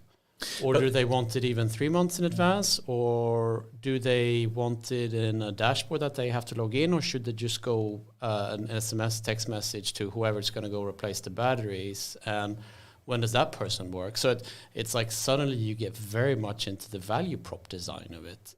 So you have to do both. Yeah, yes, okay. Yeah, you basically answered my next question then. I guess it's bad to do the extremes, to do only tech-driven or to do only customer-driven would not be a good thing. So you need to do a hybrid of them, right? Or wrong? Well, I think as with many things in life, it's good to have a balance. Would you agree with the too much used Henry Ford quote of, if customers just get what they want, they would simply have a faster horse? Do you think that's a valid kind of? I think it's oversimplifying it greatly, but in some cases, especially when it's very new products, if you're in a very much an emerging market, you have to balance sort of individual customer insight with scenario analysis, what you see in the market, and not get too driven from input from someone who might not actually even understand the space. So maybe there's a little bit of truth to that quote, but I would listen to a customer and find value in that any given day. I mean, that is after all very, very important. When maybe you can get stuck if you're only listening to the customer and not looking at the tech side is when you end up building things that only that customer wants, and it turned out it was actually much more complex to build, and it would have been smarter perhaps to actually be a bit more leading in the discussion with the customer, having much more of a dialogue, just in listening, and also tell the customer what is going to be easy, what is going to be hard, what is going to be possible, and that's involving the customer rather than perhaps only listen.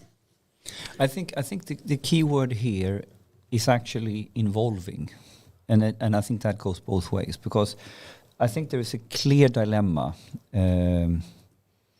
when we are talking to customers who doesn't know the art of possible, they cannot simply express the need in a way because they could not imagine how but it you're could be talking to done. a customer who might be in a particular business process, and what you're thinking about is how they can do something different. It's often very challenging for that person to sort of think outside the box, as it were, because you're very much in your day-to-day and within that business process. So you have to also be good about, I mean, this is a skill in itself. I don't have it, to facilitate these kind of customer interview workshops. Because we are truly talking about two very different ways of things. One is to sharpening the saw or improving in the game we know. And the other game is to reinvent the game, to reinvent the process and basically say, okay, this is your analog process, how it has looked for 20 years. Do you want data AI sugar coating on it? Or actually we could reinvent this process. We could take away this process. This process doesn't need to be because the data is already there. So if we package it in this way. So for me, this one is improvement, one is innovation. If you go back to that lingo before. And here I think that's the challenge, right? So we can talk and we need to collaborate and work with the customer. And number one, we need to have extreme understanding for value in use and how this will actually be used and how the context is. But just to challenge the thought a bit here, and I think we can all agree, for one, that involving the customer as soon as possible and having interaction with the customer and iterating the product as soon as possible is something. It's not a bad idea. It's not a bad idea. I mean, it's a platitude, to be frank. I think most people that have at least some seniority believes that that's a good thing. Yes. So then, what is the hard question, really? So I think potentially the hard question is who takes the initiative to come up with the ideas, who really do take the initiative to innovation. And if I were to quote someone from Amazon once who spoke about this, and they said basically that they really want to promote bottom-up type of innovation. Of course, you listen to customers, but actually innovation may come from them, but it's more about optimizing existing processes and the way they would currently work. It's not perhaps the disruptive innovation that comes from the customer. To say that, I mean, still, of course, you should listen to the customers, but to truly have the more disruptive ones, you actually need to listen a bit more bottom up, and they have their process. What do you mean with bottom up? Yeah, so the people actually working in the teams that you have for building like the what is products. possible. Yes, and then allowing them to be truly innovative. And Amazon has their way of, I think it's basically saying that if anyone comes up with an idea, they should write like a press release. Yeah, it's the working backwards method that they have in Amazon. Yeah, quite like that. It is nice. So in a short way, just phrase it. This is actually the thing. If it's finished, what it would be, and then perhaps a bit details about how to actually potentially implement it, and they try to sell it basically. And if some product manager agrees with it, then you start to build it. Yes, and then really enable that type of bottom-up kind of innovation from everyone. I think that's a really good idea, and we do that. I can tell you how we do that. I mean, the Amazon working backwards method is well known. I really like it. It's really, for someone who hasn't, if you haven't used it, and then it's like, okay, so write a press release, and I was like, yes. what? Exactly. But then it forces you to think about a lot of really good things. So I think that's and think about the customer as well. Very early on. I mean, you're thinking about the customer without actually having talked to a customer. Yes. But the way we do it is I mean, we have our products that we scale up, and then that means that we're quite close to having product market fit, or we have product market fit, and we're on our way to cross the chasm. That to me is a very different discipline than coming up with the next thing. So coming up with the next thing, we have a disciplined way of doing that. As I mentioned, we actually have a new product team. Their job is to not come up with a whole lot, but that is where we have the discipline to evaluate the new things. Is that like an R&D team, you would say, or how would you describe it? I don't want to call it an R&D team. It's called product strategy and new product, because it's really new product. So whenever they do something, it's a product pilot. It's not a research project or a POC. It's a product pilot. So they will get input from, I can't talk about it more specifically, but we have one case there now. It's coming bottom up. Someone who's like, I think this is a great idea, and talks about it, and you're like, you know what, that actually sounds kind of great. Let's find out. And then you need to do the market research, and you need to eventually do product pilot and so on. But it could also be coming from our customers, and then it comes in typically through our sales. And they will say that, hey, you know, there's an awful lot of customers asking about this. Awful lot of customers have the same problem, and there just isn't any solutions out there. And then that's the other way how it comes in. And I don't have any OKRs or anything like that that tells people exactly what's the ratio between these two. But I can just conclude that at this moment we actually have both variants. But they go into the same sort of funnel where they're tested, evaluated, and then if found to be likely to reach product market fit, they will end up in a portfolio or become a new portfolio, and then they go into the scale-up machine. And I like the idea of actually building a product as soon as possible. I can certainly see, you know, we've spoken at length with Patrick Ekemo and others about the pivots and the problems that a lot of companies have that say that they want to use AI, and they build some kind of prototype for it, and it never scales from the prototype to a product. But then it has maybe been more of a project than a product. Maybe, but still, for the new product team then, yes. And I guess they have to, in some way, build something that's more than a prototype. Or what is really the difference then, you would say, from having a company that say that they want to get started with AI or some more analytical or data-driven use case, but they need to get started somehow? Yes. What should be the first step? Shouldn't they build a prototype, or what should they do? No, I mean a product. I really want to use the term product pilot because that's also what I use internally. Product pilot. Product pilot. So I mean that is in a way a prototype. Of course, it's. But in order to do a product pilot, you first have to understand the problem you're solving deeply, and how you can solve it. You have to have some idea of what is the market size for this. Is this just something that one company is mature enough in the next 10 years to want? Well, we probably shouldn't do a product pilot on that then, now. And you also, for us, you need to answer the question, why Telia? Because there are a lot of great ideas that are maybe not for us, where you can't really answer that succinctly to say, well, why would someone buy it from Telia? It's a great idea, but it isn't playing on our strengths. So you have to have some of these like check marks that you need to have, check these things. And then if then we believe in that, well, then we do a product pilot. And it's a product pilot because it's typically a customer who's paying for it. So you actually have a paying customer directly for the pilot, you mean? Or? Typically we do, yes. And that's also it's also a pressure test of the willingness to pay. And it also means the customer has skin in the game. And then, of course, they will be well aware it's a product pilot and it might not have a continued life, but then, we contractually regulate that. And then they, of course, also then are able to then influence the development of that product much, much more. So that's how we do it. And then the challenge is to keep it small still, so it doesn't explode and you get too big of a scope. But that's how we look at it. So I think that method probably isn't suitable for like the truly out there mutating innovations. And that's not what we do in Division X.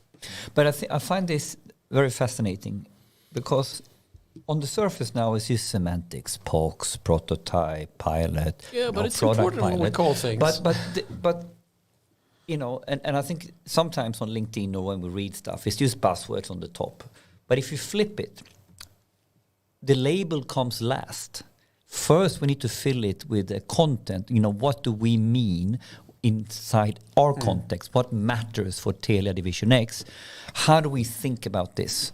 And that becomes the real job to fill it. Like, in order for this to be qualified, it needs to have these different dimensions that you highlighted, and now we call it a product pilot.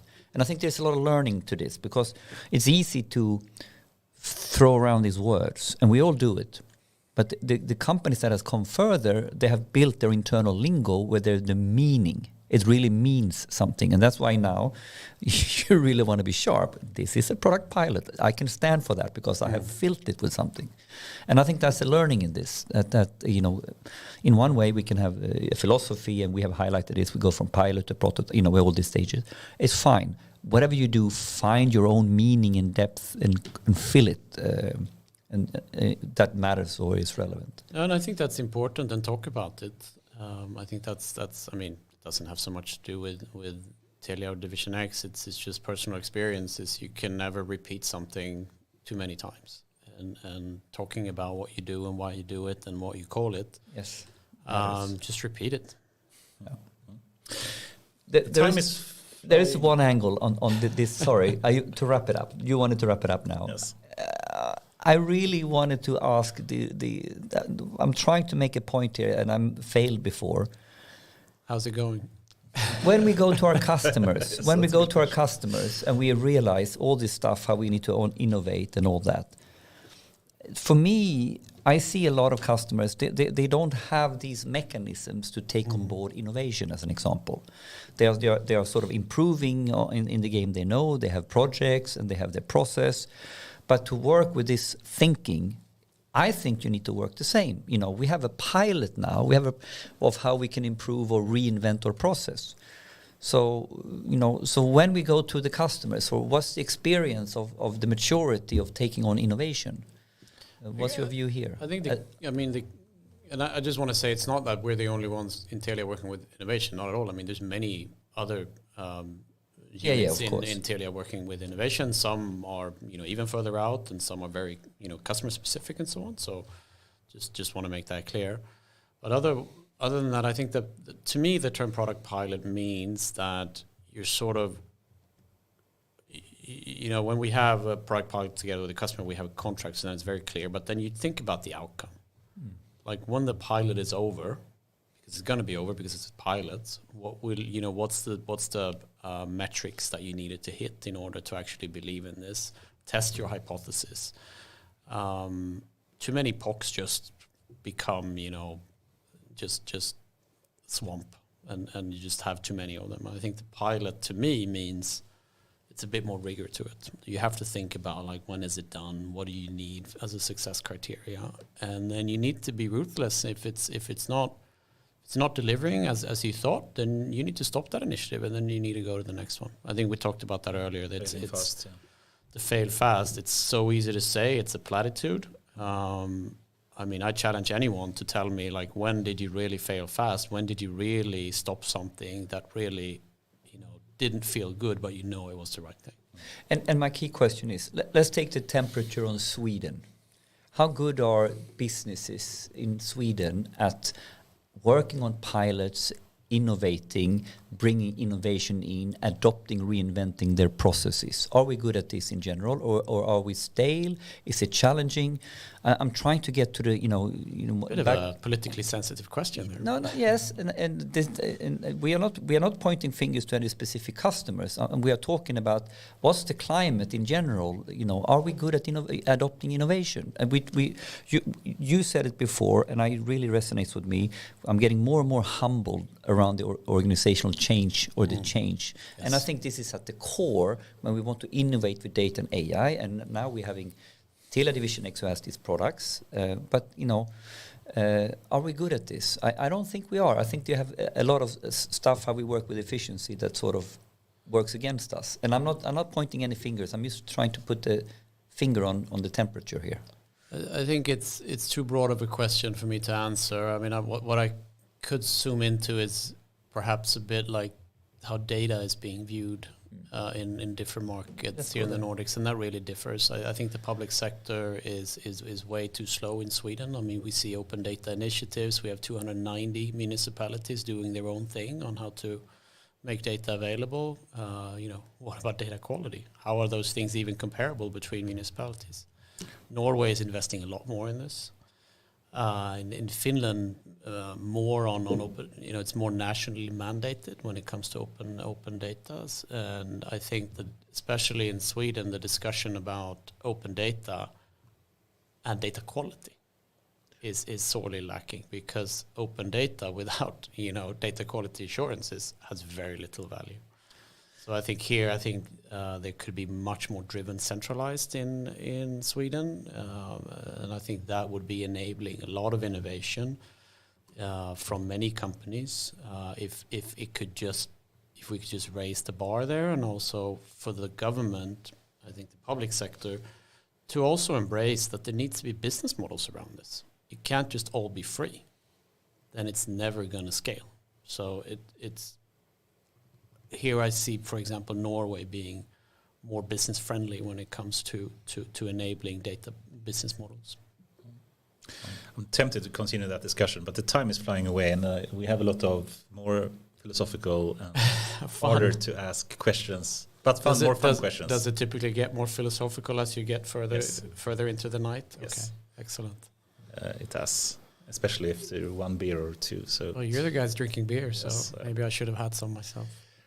Anyway, still not going too philosophical, but I thought, since Telia is, as far as I know, very concerned with keeping the privacy of their users, perhaps we can ask with the very fluffy but hard to answer question about how can you actually build data products at Telia while still maintaining the privacy of the users?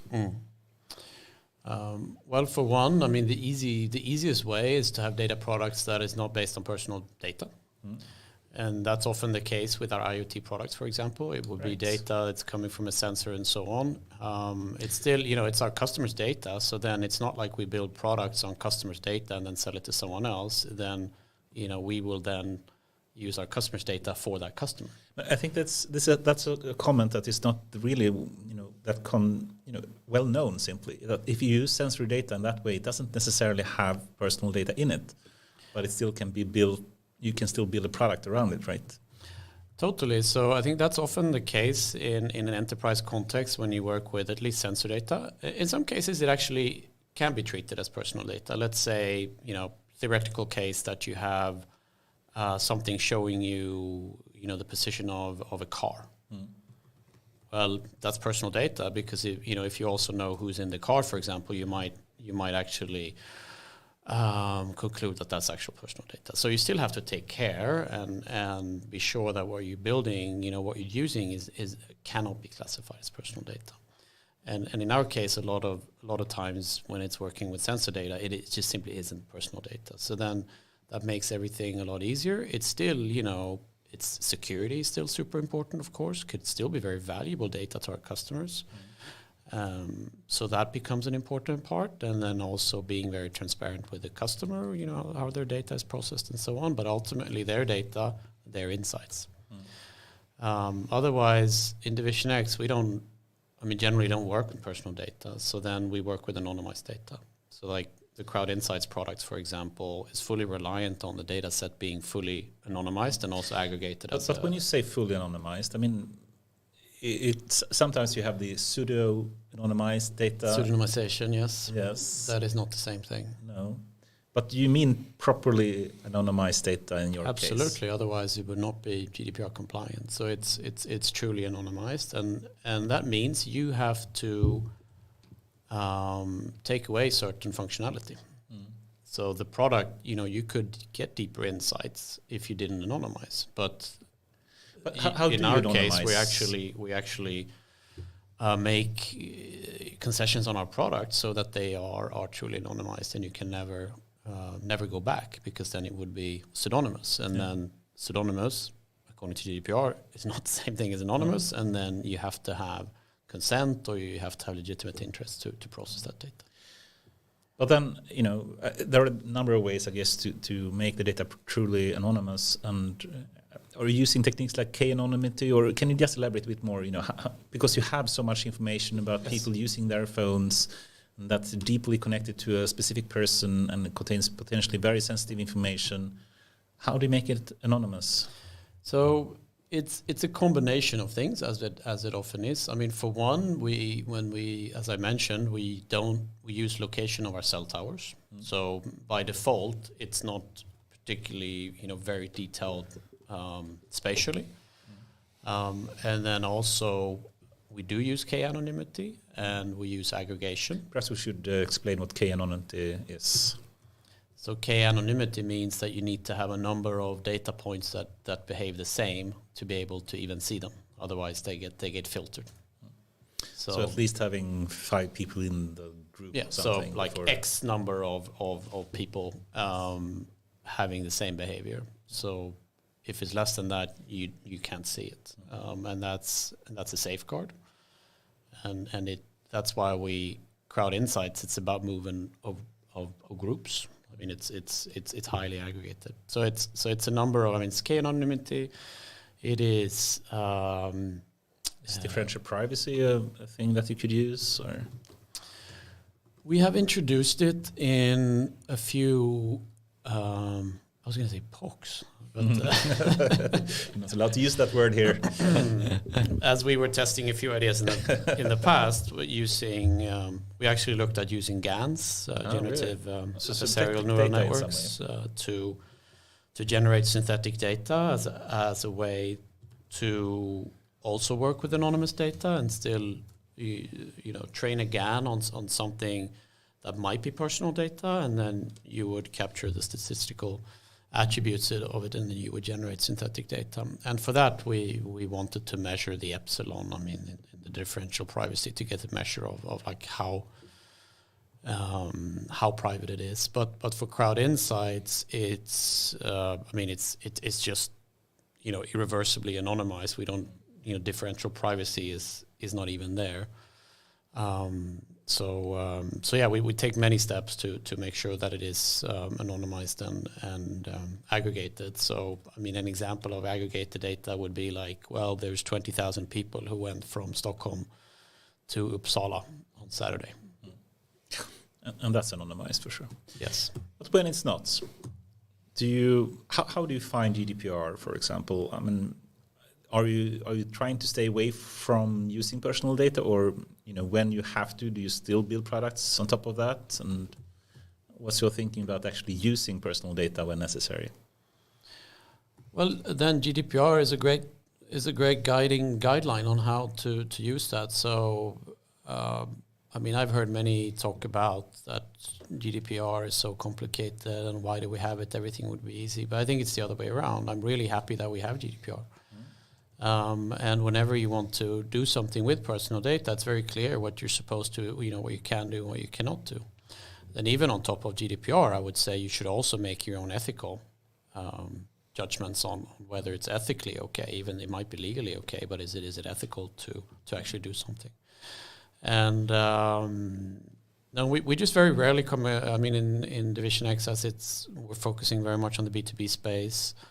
A lot of IoT type data. We don't get in contact too much with personal data. It's not like a strategy of ours that we don't want to touch it. But if we came across it, then GDPR is an enabler. But I think to see GDPR as an enabler, it also says something about in different companies who has different maturity in relation to working with data and trying to build data products. We have said this before. GDPR is not a problem for the tech giants, because they have all the both the lawyers and the technology in order to do what is right. Nor for Telia potentially. And then nor for Telia either. So if you're savvy enough, GDPR doesn't become a problem in this sense. So the GDPR becomes scary. Maybe in the public sector where you don't really have the know-how, and this is something very fluffy and something very scary, and you don't really know how to navigate the space. So what you are highlighting we use this as a perfect map, and we know it so well, so we can navigate with it. So then it becomes actually very useful. And I think the challenge now is for all the companies that has a little bit less maturity around the data space, dipping their feet into this. And I think you should embrace it. And then also I would say, I would make a pitch for anonymized data. Yeah. Just go there. I mean, just start with anonymized data.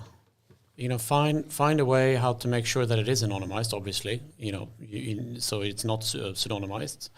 But I mean, there's, you could probably ask ChatGPT on how to make sure it's anonymous. I think this is a great advice because we have. And then you work with that, and it's the ethical. It's the ethical.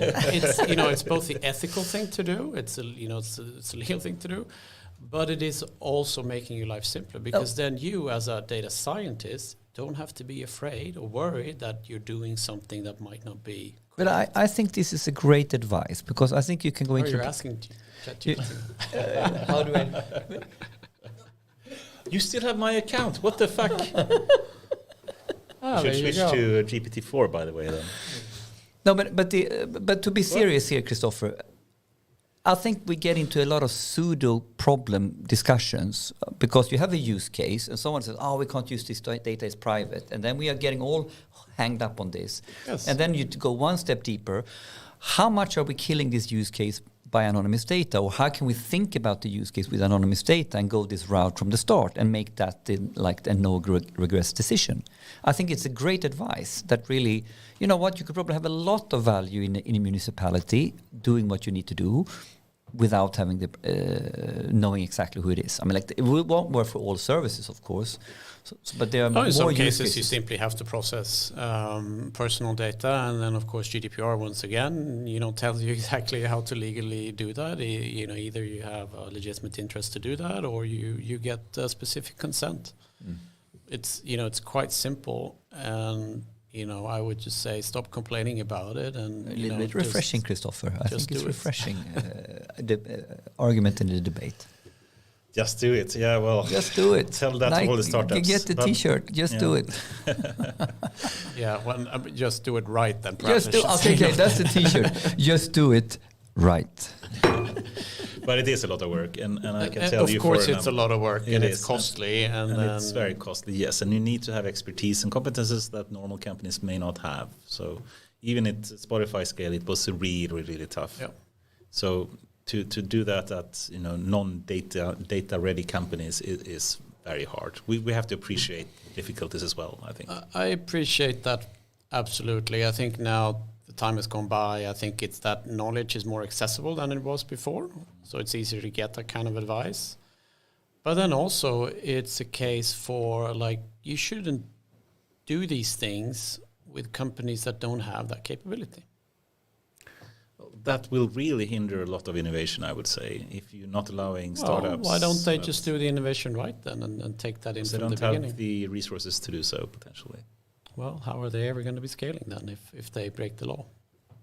Well, perhaps the law needs to be adapting to allow innovation as well then. That's one way. And potentially, we could go the AI Act kind of discussion here, but I don't think we should. Actually, I'm much more. That's a whole other topic, and yeah. But there is interesting one. I know there is a pet topic of you, Kristofer, and I think we can do it on a more. I think it's a deep. It is a potentially quite deep topic. Because we're coming back through GDPR now into the importance of having the right data, having quality data, and you expressed this as even a passion. Like, this is so important that we get this topic right. What did what is your angle into this discussion that you want to really put forward? Well, I think how I came to really be passionate about it is through having worked as a data scientist myself. And I think I speak on behalf of many data scientists that data quality, data prep, it's a big thing. And it's often a blocker. It's often something, if you discover it too late, it could be quite detrimental, even if you might have a product out there and you realize that, we have data quality problems. And there's so much focus now on new clever algorithms. The transformer architecture is amazing when we look at sequence data, ChatGPT, and it's suddenly becoming more about the algorithm. But to me, it's like there's so many high-value use cases. For example, and I'm biased, so I talk about the IoT type of data, where it's still very much about the data and having that quality of data, and just like the simple things like. You appreciate if you worked as a data scientist. Let's say you just have a temperature feed in a building and you want to steer the heat, the central heating. Well, what are you going to do if you have missing data points? And what if you're working as a data scientist? You might want to use aggregates. You want to have the average temperature of an hour. Well, what if and normally you get a temperature reading every minute. What if you only had one reading? It's not really an average of that hour, is it? And these things then mean if you don't have a handle on these things, how you do imputation or how you say that this data point is actually bad, we should throw it away. Well, then the algorithm, you have a NA value, or you have something that you can't feed into your algorithm. How do you handle that? And I think there's just so much there, and you can spend so much time on that if you don't have that sorted already at the data source. So if you don't already have that data telling you that here's hourly averages, and by the way, this data point is actually not representative of an hourly average. I mean, it's a very simplified, silly example, but I think it's an important one. And if I try to just frame this as a question, what you just said, and of course, the very high hype right now is the ChatGPT type of, and large language models that everyone, especially in media, perhaps not as much in research, but also in research, they're speaking so much about this. And I think what you're saying is also rather interesting that, some people, as I think especially non-technical people, think that the only type of AI today is generative AI and these kind of large language models, and that's really wrong. And at least to me, and please correct me and tell me what you think about this, I think rather there are at least a number of different types of AI you can think of. One is simply the rule-based kind of approach. That's still valid for some use cases. You have traditional machine learning, you're working with structured data, and that is really valid, and the type of techniques used for that is still the one you should use for a lot of use cases. Then you have more deep learning based on unstructured data, and they are useful for their use cases, not for structured data, but for their use cases. And then you potentially have the large language models and generative AI of today, which is not really replacing any of these other ones. You still have the rule base, you still have the traditional machine learning structured data type of approaches, you still have the traditional deep learning. Traditional deep learning, that's yes. Are we at that point now? We're at this point. Traditional deep learning, yes. not traditional machine learning. Traditional deep learning. But they also have their use cases, and it's not replaced by generative AI. So I in my view at least, and please let me know what you think about this, the type of large language model and generative AI we're seeing in just recent 1 or 2 years is really adding a new use case simply for what you can use AI for, not really replacing the other types of AI. Would you agree? Largely, yes, I agree. I think also, if you look at generative AI, like the transformer architecture, for example, I think it's really also useful for many other things other than LLMs. It's a very interesting way of also working with time series data, and any type of sequence data. You could use it to get much better embeddings, for example, for sequential data. It could be temperature readings. Using my silly example. Yeah. So I think it's in a way it's another tool in the data scientist toolbox, and I fully agree with you that you need to tailor towards the use case. So depending on the use case, you select what is the most relevant at hand. And maybe, even rule-based, knowledge, reasoning, first order logic, all that stuff, I think still has a place. That doesn't go away. So I think long way of saying yes, I agree with you. But and how does this then tie back to all the stuff that goes into data rather than models? Because one way of looking at this is then, irregardless of all these different beautiful types of models we can use, irregardless of any of those use cases, you need to have a handle on your data in relation to the use cases and in relation to what you're trying to do. And it's so much that can go wrong also You need to have a handle on data so that when you train your models, you know what you're doing, and the output, even though it might not be super explainable if you're using a deep learning algorithm, it's still somewhat, you can explain it in terms of the data still. So I think it's you need to have a handle on it so that your model behaves well, and what happens to data over time, maybe your data quality shifts over time. Well, then your model that you trained a while ago is going to behave, differently. And what is your point here is a little bit like we need to spend equal amount of interest and effort on the data part as the model part, at least, or is that where you're going with this? Even more, I think. We've talked. I think maybe it's not the rage these days, but talking about data as a first-class citizen, I think we never got there. And now we're sort of fast forward past that, and I think we still need to really position data as a first class citizen and really really work on that and really make sure that data has explainable quality. We know what it is and metadata around it, lineage and all that stuff. Because how else could you then scale this? So once again, let's take crowd insights as an example. There's data going back to 2019. A lot of use cases are around measuring if things have changed today versus last year. There's crazy amounts of things that have happened in our network in a year's time. How do you make sure that is represented? You do that by knowing deeply where your data comes from and what it looks like and expressing data quality also. And I think that's the key to scaling a lot of these things. But then I see, with all these advanced models, I just see a lot of overfitting happening. But and fitting on noise rather than the signal. So I think but isn't it also a little bit like then what you in between the lines you're screaming out to us right now? Don't just run on the hype train, but go and get basics right. And even to the point where you can be an absolute newbie, working in a data warehouse with BI stuff, normal old school stuff, but don't screw around with the data part. Even whatever you're learning, the quality you're putting into the data here, you will have that as an upside when you want to go into more fancy stuff. So it's like a no regrets for your future. This is what I'm hearing between the lines here that we.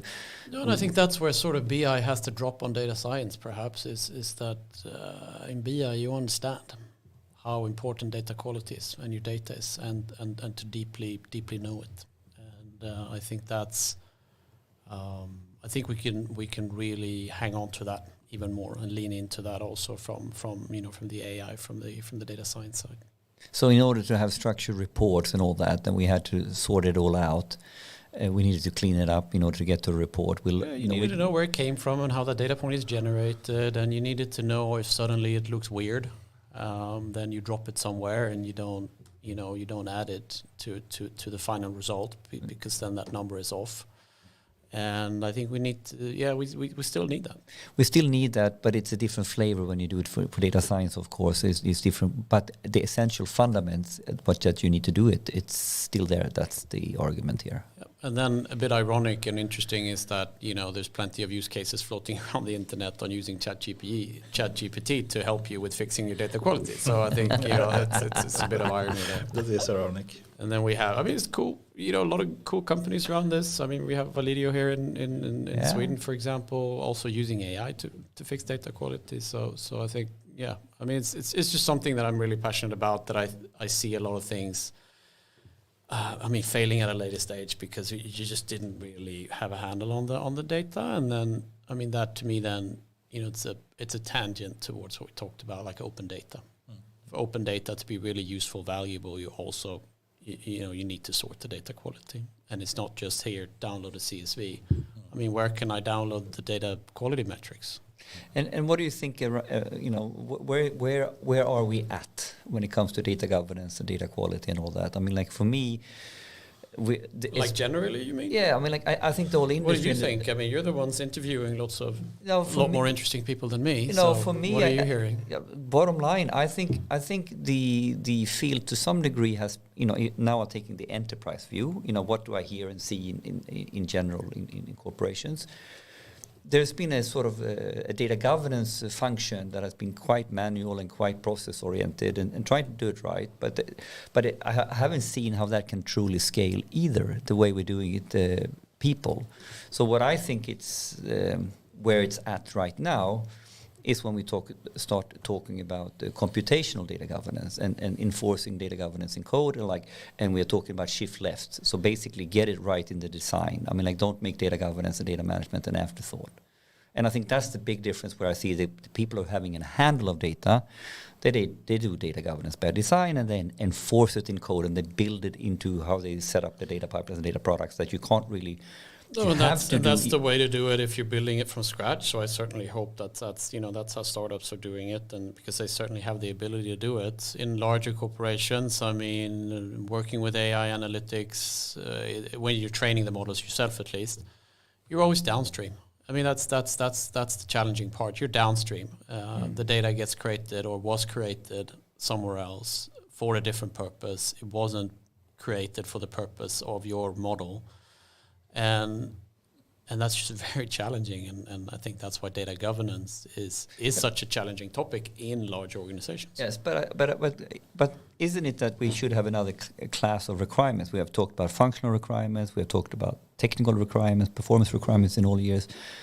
When will these sort of ERP programs start talking about data requirements? Or I mean, like we need to start by design we are doing these application, the source data systems. Well, maybe you should have data analysts, data engineers, data governance specialists also as part of these projects, as part of the procurement process when you're bringing in new business ERP systems. Now we're talking right, because at some point we have a legacy. Okay, I don't how many systems you have in Telia, I don't want to think about, but I mean, like you have so many SLAs, so we have this technical depth. Okay.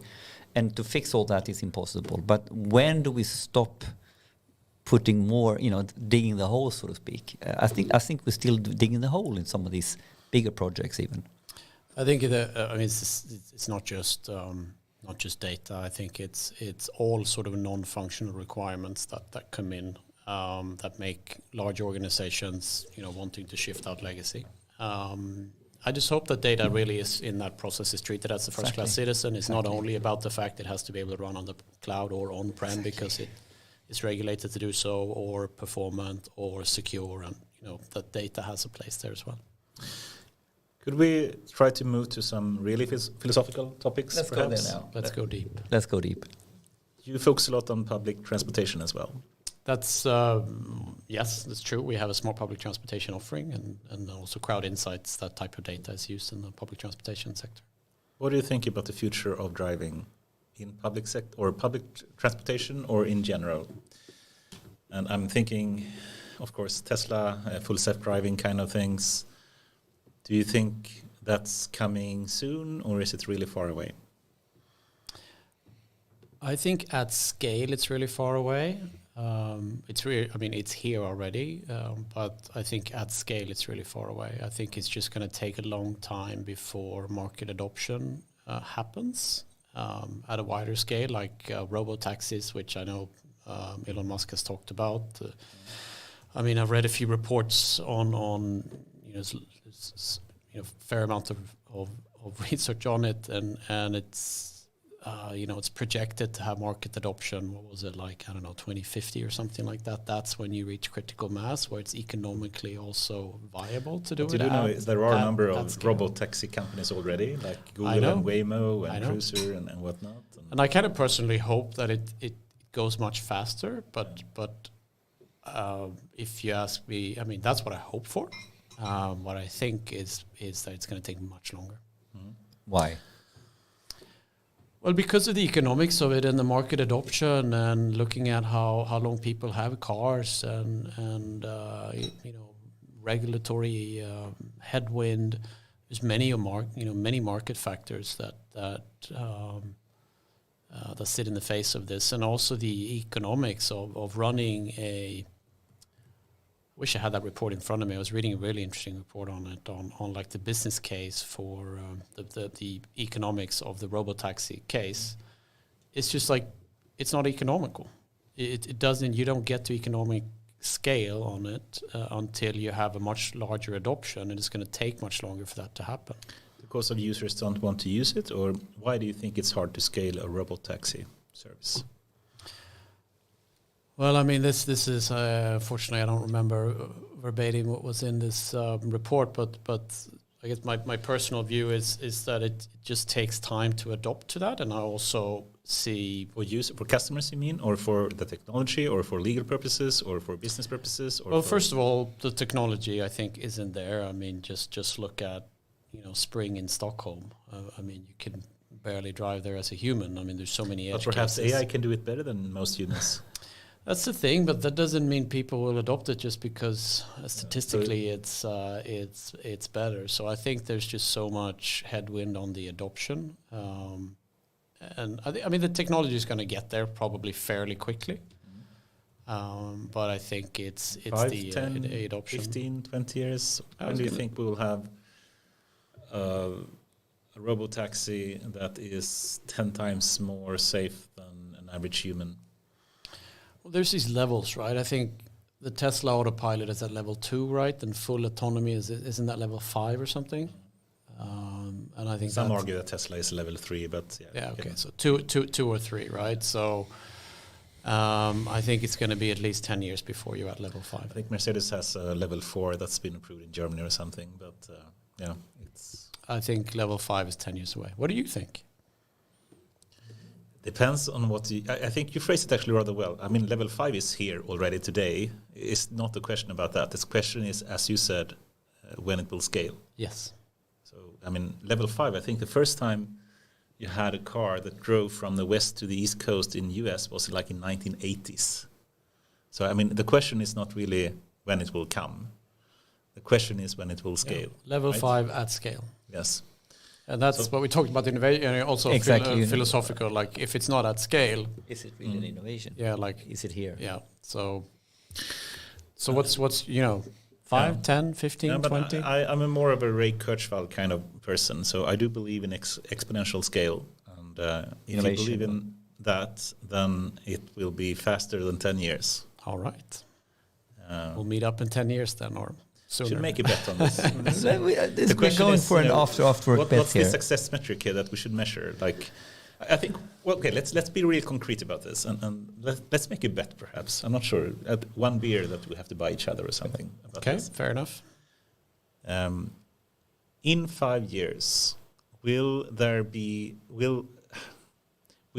a majority, more than 50% of all new cars being sold have the ability for level 4 autonomy?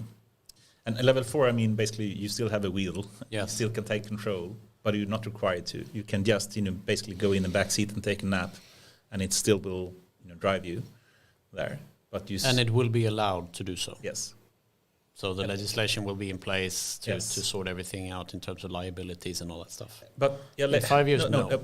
I would say no. Okay, to be really concrete, in 5 years, more than 50% of all cars, no, not all cars, 50% of all cars being sold have level 4 capabilities. No, I think that's possible. Whether then level 4 is used at scale.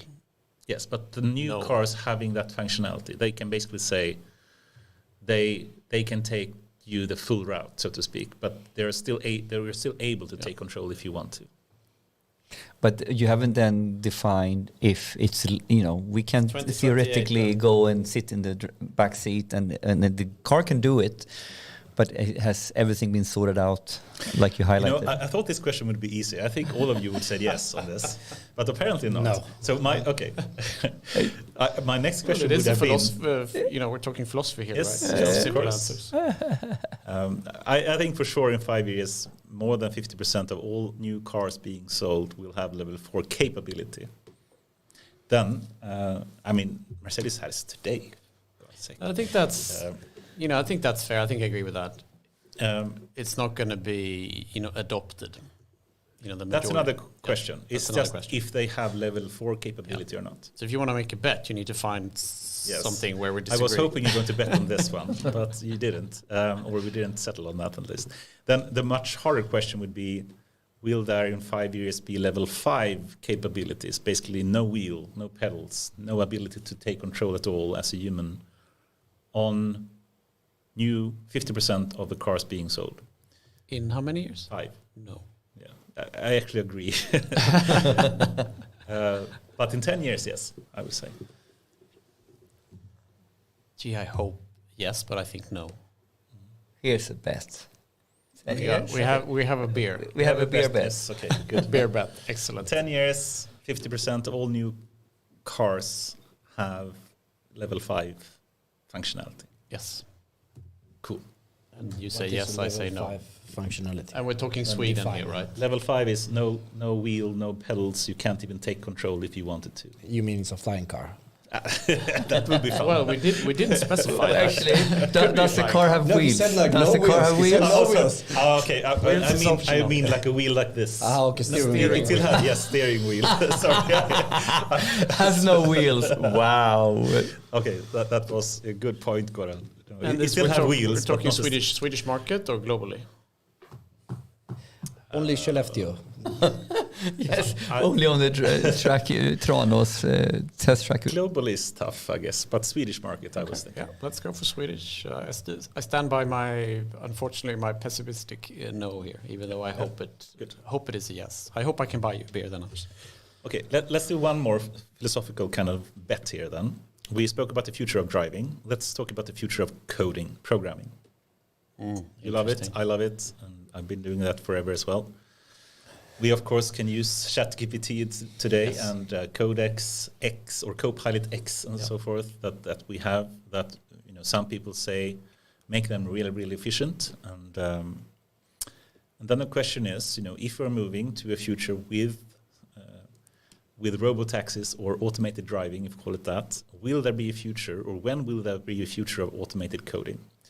So with that, I basically mean that instead of writing Python code or JavaScript code or Java code or whatnot, you basically talk to a large language model and say, please add a button on the right top of this interface, or please add a functionality in the car so that it plays this song whenever I get into it. And it reprograms itself. Right, it's being programmed. It's not just adding a rule, right? It's actually so it's not changing. It's just changing the weights of a deep learning network. It's actually changing the logic, the programming of itself by simply talking to it. Well, that's almost here, isn't it? It is, right? Yes. I mean, it's amazing how efficient GPT-4 is in coding.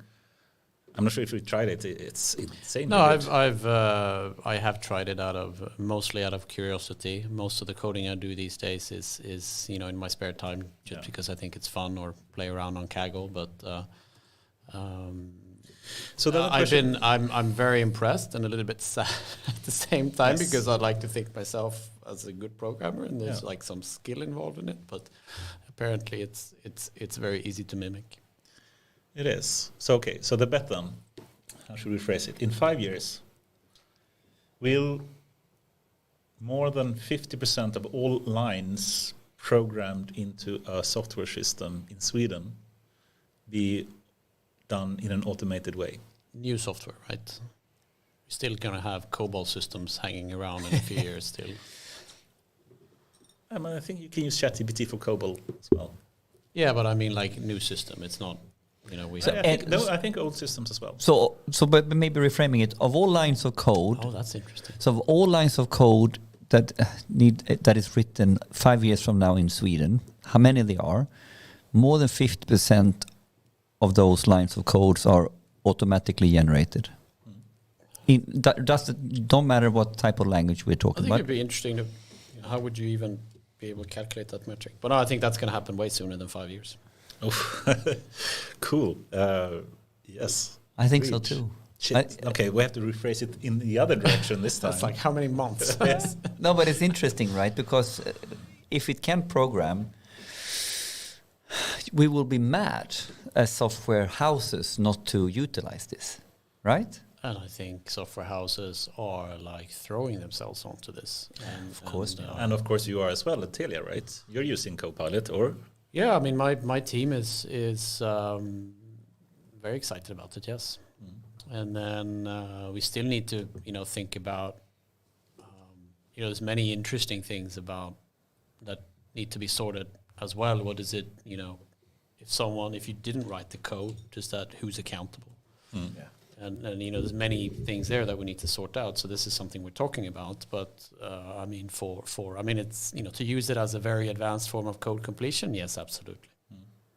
So it's actually not unfeasible at all that 50% of all lines of code in 5 years is automatic. Perhaps even 5 months then. With that, what about 5 months? 5 months, that's extreme. I mean, some I people for sure are already using. I mean, Karpathy says 80% of his lines of written code is already automated. I think if you look at all new lines code, all new lines of code written, regardless if it's like deployed or not, because you might have long release cycles or whatever. But yeah, I mean that's exponentially going to increase. I think this is an exponential acceleration for sure. And yeah, I mean I've been playing around it myself on just for fun, like SQL, Python, C, HTML. I mean, but you can throw anything. But the interest. Another question: if you consider yourself skilled in programming, well, maybe I was at a point But in time. can you appreciate? Do you think ChatGPT or the GPT-4 or whatever you have used is it nice? Is it beautiful programming? Is it eloquently done to what comes out, or is it quirky? I think what I've yet to see, but I haven't personally played around that much with it. It's just been, out of curiosity, it's been snippets. Yep. So what I've yet to see is the elegance at like a component system level, Yes, when you exactly. have, solution architectural construct as well. But that's all also available on the internet, and it's I don't see why not? Why not? Yeah. So what is that, and what is elegant code? Exactly. Well, it's following a style guide. Well, that's and it's writing things in clever ways, and that's what's been blogged about for years. So I mean, that information is certainly available to the GPT models.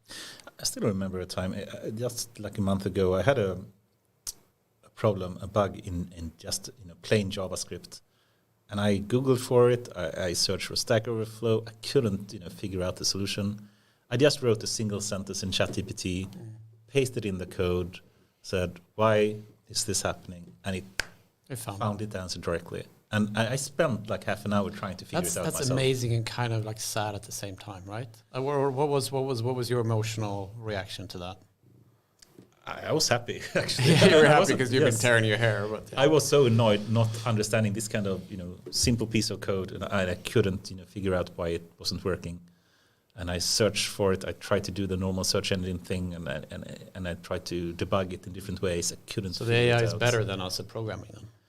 The AI is better in much more than programming, I would say. Yeah. Right? But that's really interesting, because then presumably, if it was exactly like that expressed on Stack Overflow or somewhere else, you would have found it. Yes. So somehow ChatGPT actually inferred it somehow. It reasoned about it and found the specific solution for my very specific problem that wasn't found anywhere, even though I searched for it for a long time. I think a lot of people are having those aha kind of moments. Yeah. It's like, wow. Speaking about that and the exponential improvement potentially in AI in general, we just had a big thing happening like yesterday, where a lot of prominent people, including Elon Musk and other alarmists, or whatever we should call them, called for a pause in the AI race between especially the tech giants of Google and Microsoft.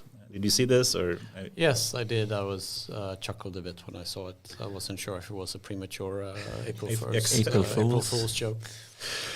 yeah, so that is your reaction to it. And what's your thinking about it in general? What do you think about why do you think some people are calling for a pause in the AI race? I think there's many different reasons. I think why Elon Musk is calling for it is because he wants himself to have a head, Exactly what I was thinking. Very as cynical. to catch up. Yes. Of course, my very personal opinion. That's okay. But other than that, no, I generally think people that don't at a somewhat deep level understand what's going on, I think, are concerned. I mean, just as back in the day, I mean, a computer would be considered witchcraft or magic. I think it's kind of similar. And even someone like myself, I mean, I'm not deep in AI like you are, for example, but have some level of understanding. Even for me, I mean, it's like, it is amazing what we're seeing now with the progress with ChatGPT and how it's able to take the instructional aspects so well. And then just imagine someone who don't have an engineering background or it just must seem like magic, and I think we should be very mindful and respectful of that. That it is magic. It's easy to be afraid of what you don't understand. But it's a bit easy to laugh at this. But if I try to steelman the argument and try to also find some reasons potentially, even though I disagree with the idea, is of course we're seeing some of the tech giants, especially Microsoft and Google, pushing out, releasing new models and services and products in a pace that is never, to be seen before. And, Microsoft especially is, really milking the cow of GPT now in extreme ways. That they have the Copilot X, as you said, they have it for the Office suite.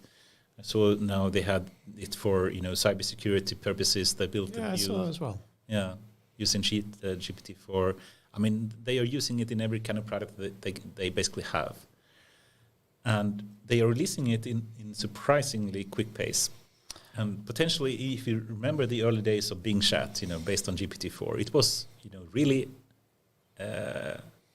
really angry person or AI, and it was actually making threats to users. It was not that long ago.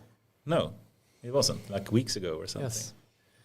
And I would argue, I think at least, that was a premature release that hasn't been properly validated, tested, controlled. Would you agree?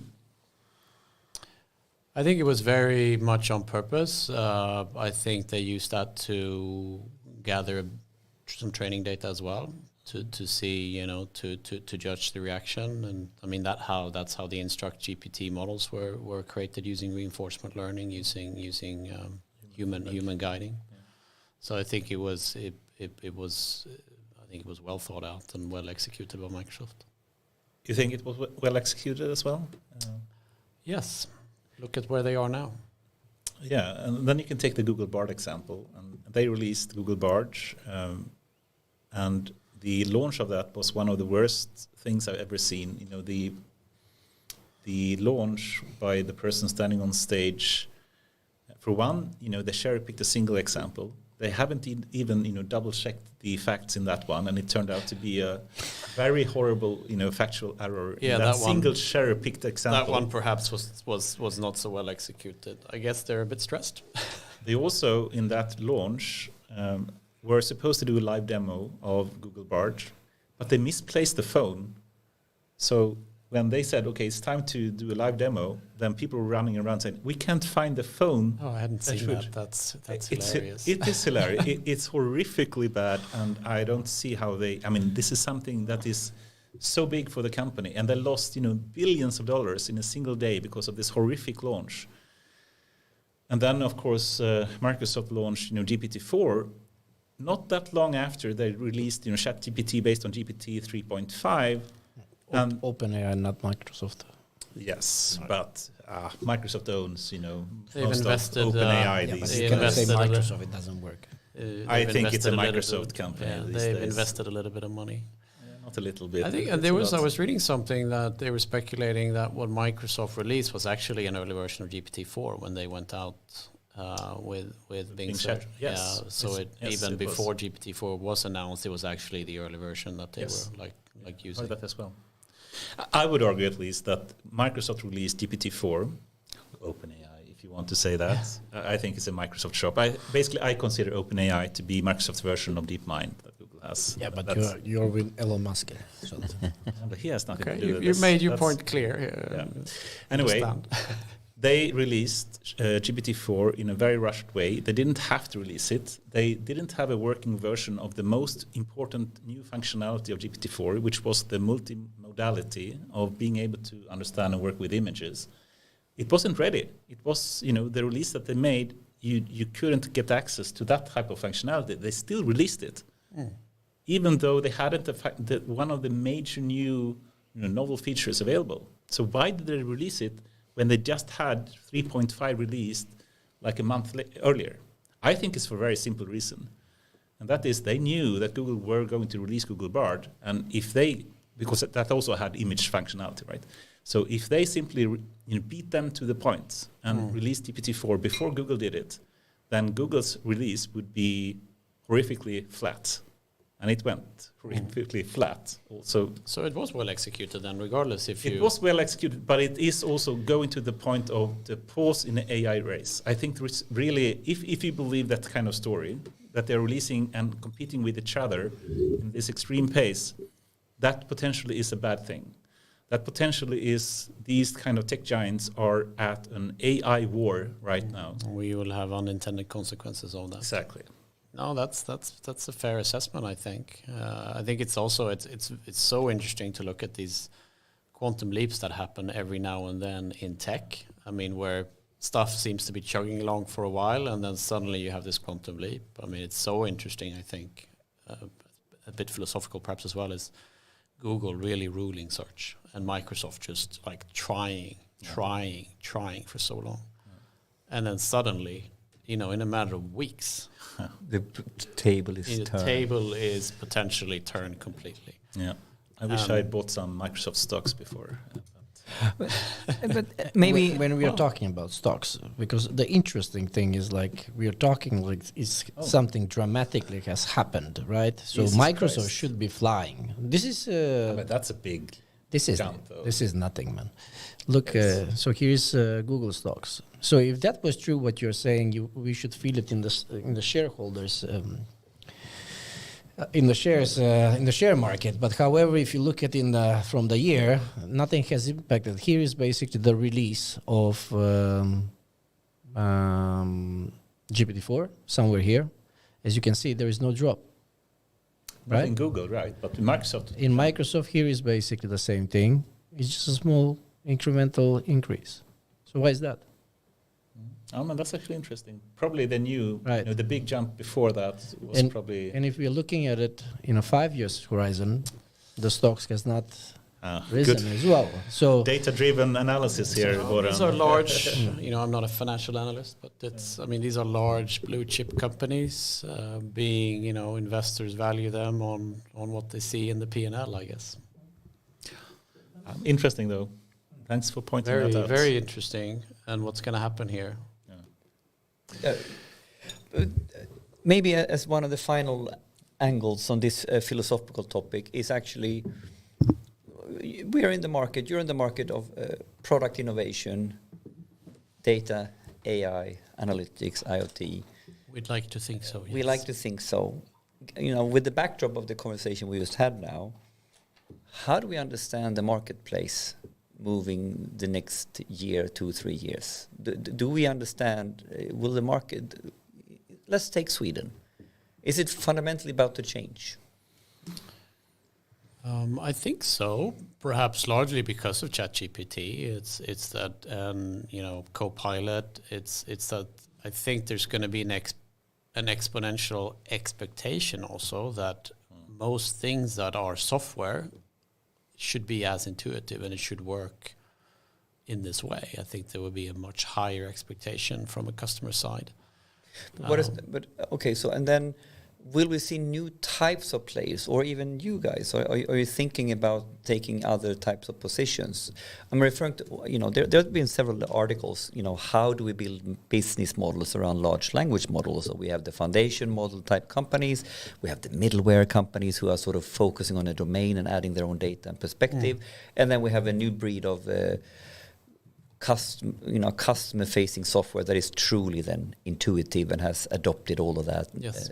The general model, but even niched, for the specific domain they're in, if it's sales or whatever. We have, I don't know if you've tried it, HubSpot is a marketing automation tool.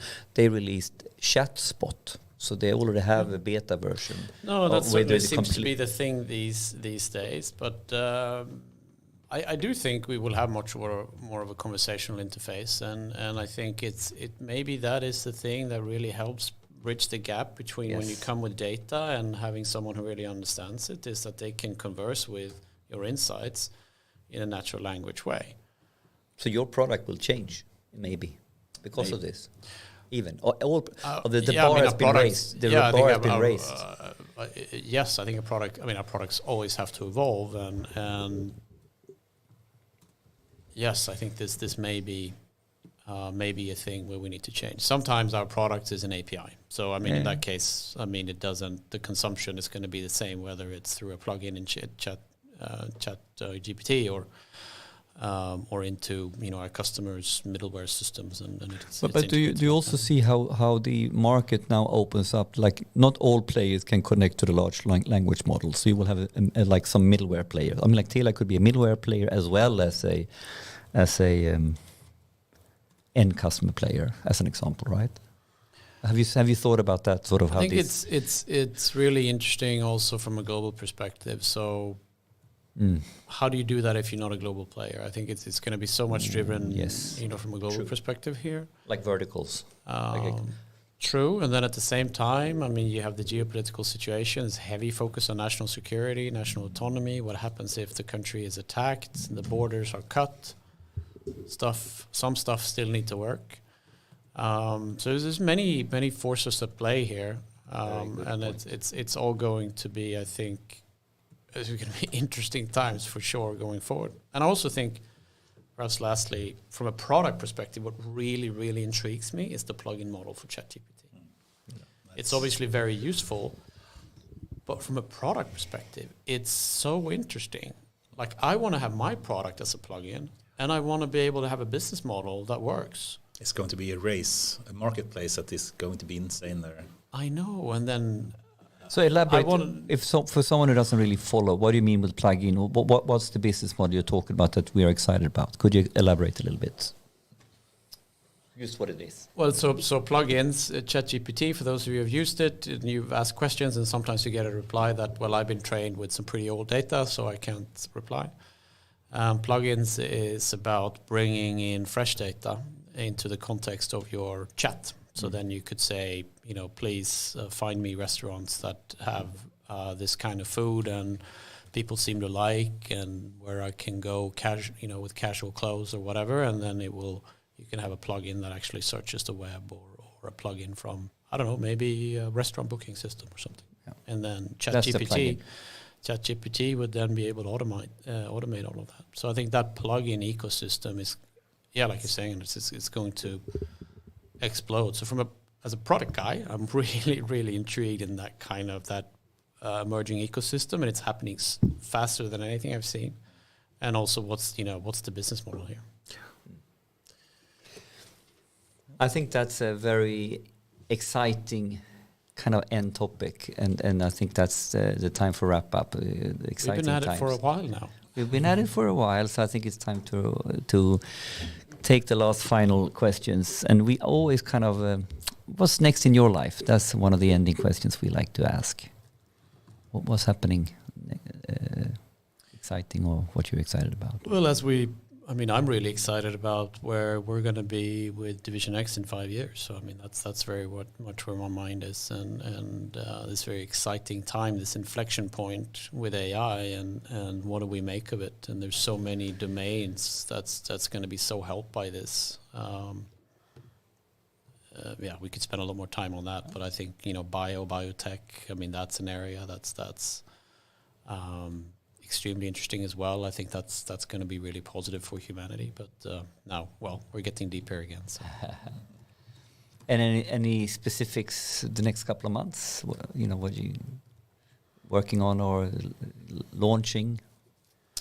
Well, we will be focusing a lot on helping building owners to lower their electricity bill and lower emissions, carbon emissions, by scaling out our heating optimization product. So that's really the next thing that is really... Well, that's what I really want to see scale, and what a lot of us are really passionate about and working for.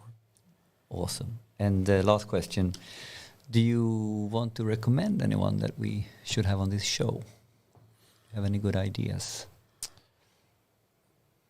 Have you had Ali Ghodsi on the show, the head of Databricks? No. If you get him here, that would be great.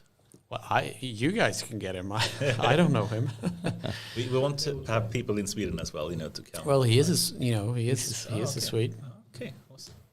And we should do that. That would be cool. They've launched some cool stuff also on they've trained their own LLM model on their Databricks platform, which I thought was pretty cool, and it's much lower number of weights parameters and still performing quite well. And yeah, they're doing some cool stuff. That's cool if we can get that. So I would love to. I would love to listen to you guys grill him for 3 hours. That would be really fun. Kristofer, awesome to have you here as a guest. Awesome that we could take this journey with you for a couple of hours. Thank you so much for having me. Thank you. It's been a blast. Cool. Thank you.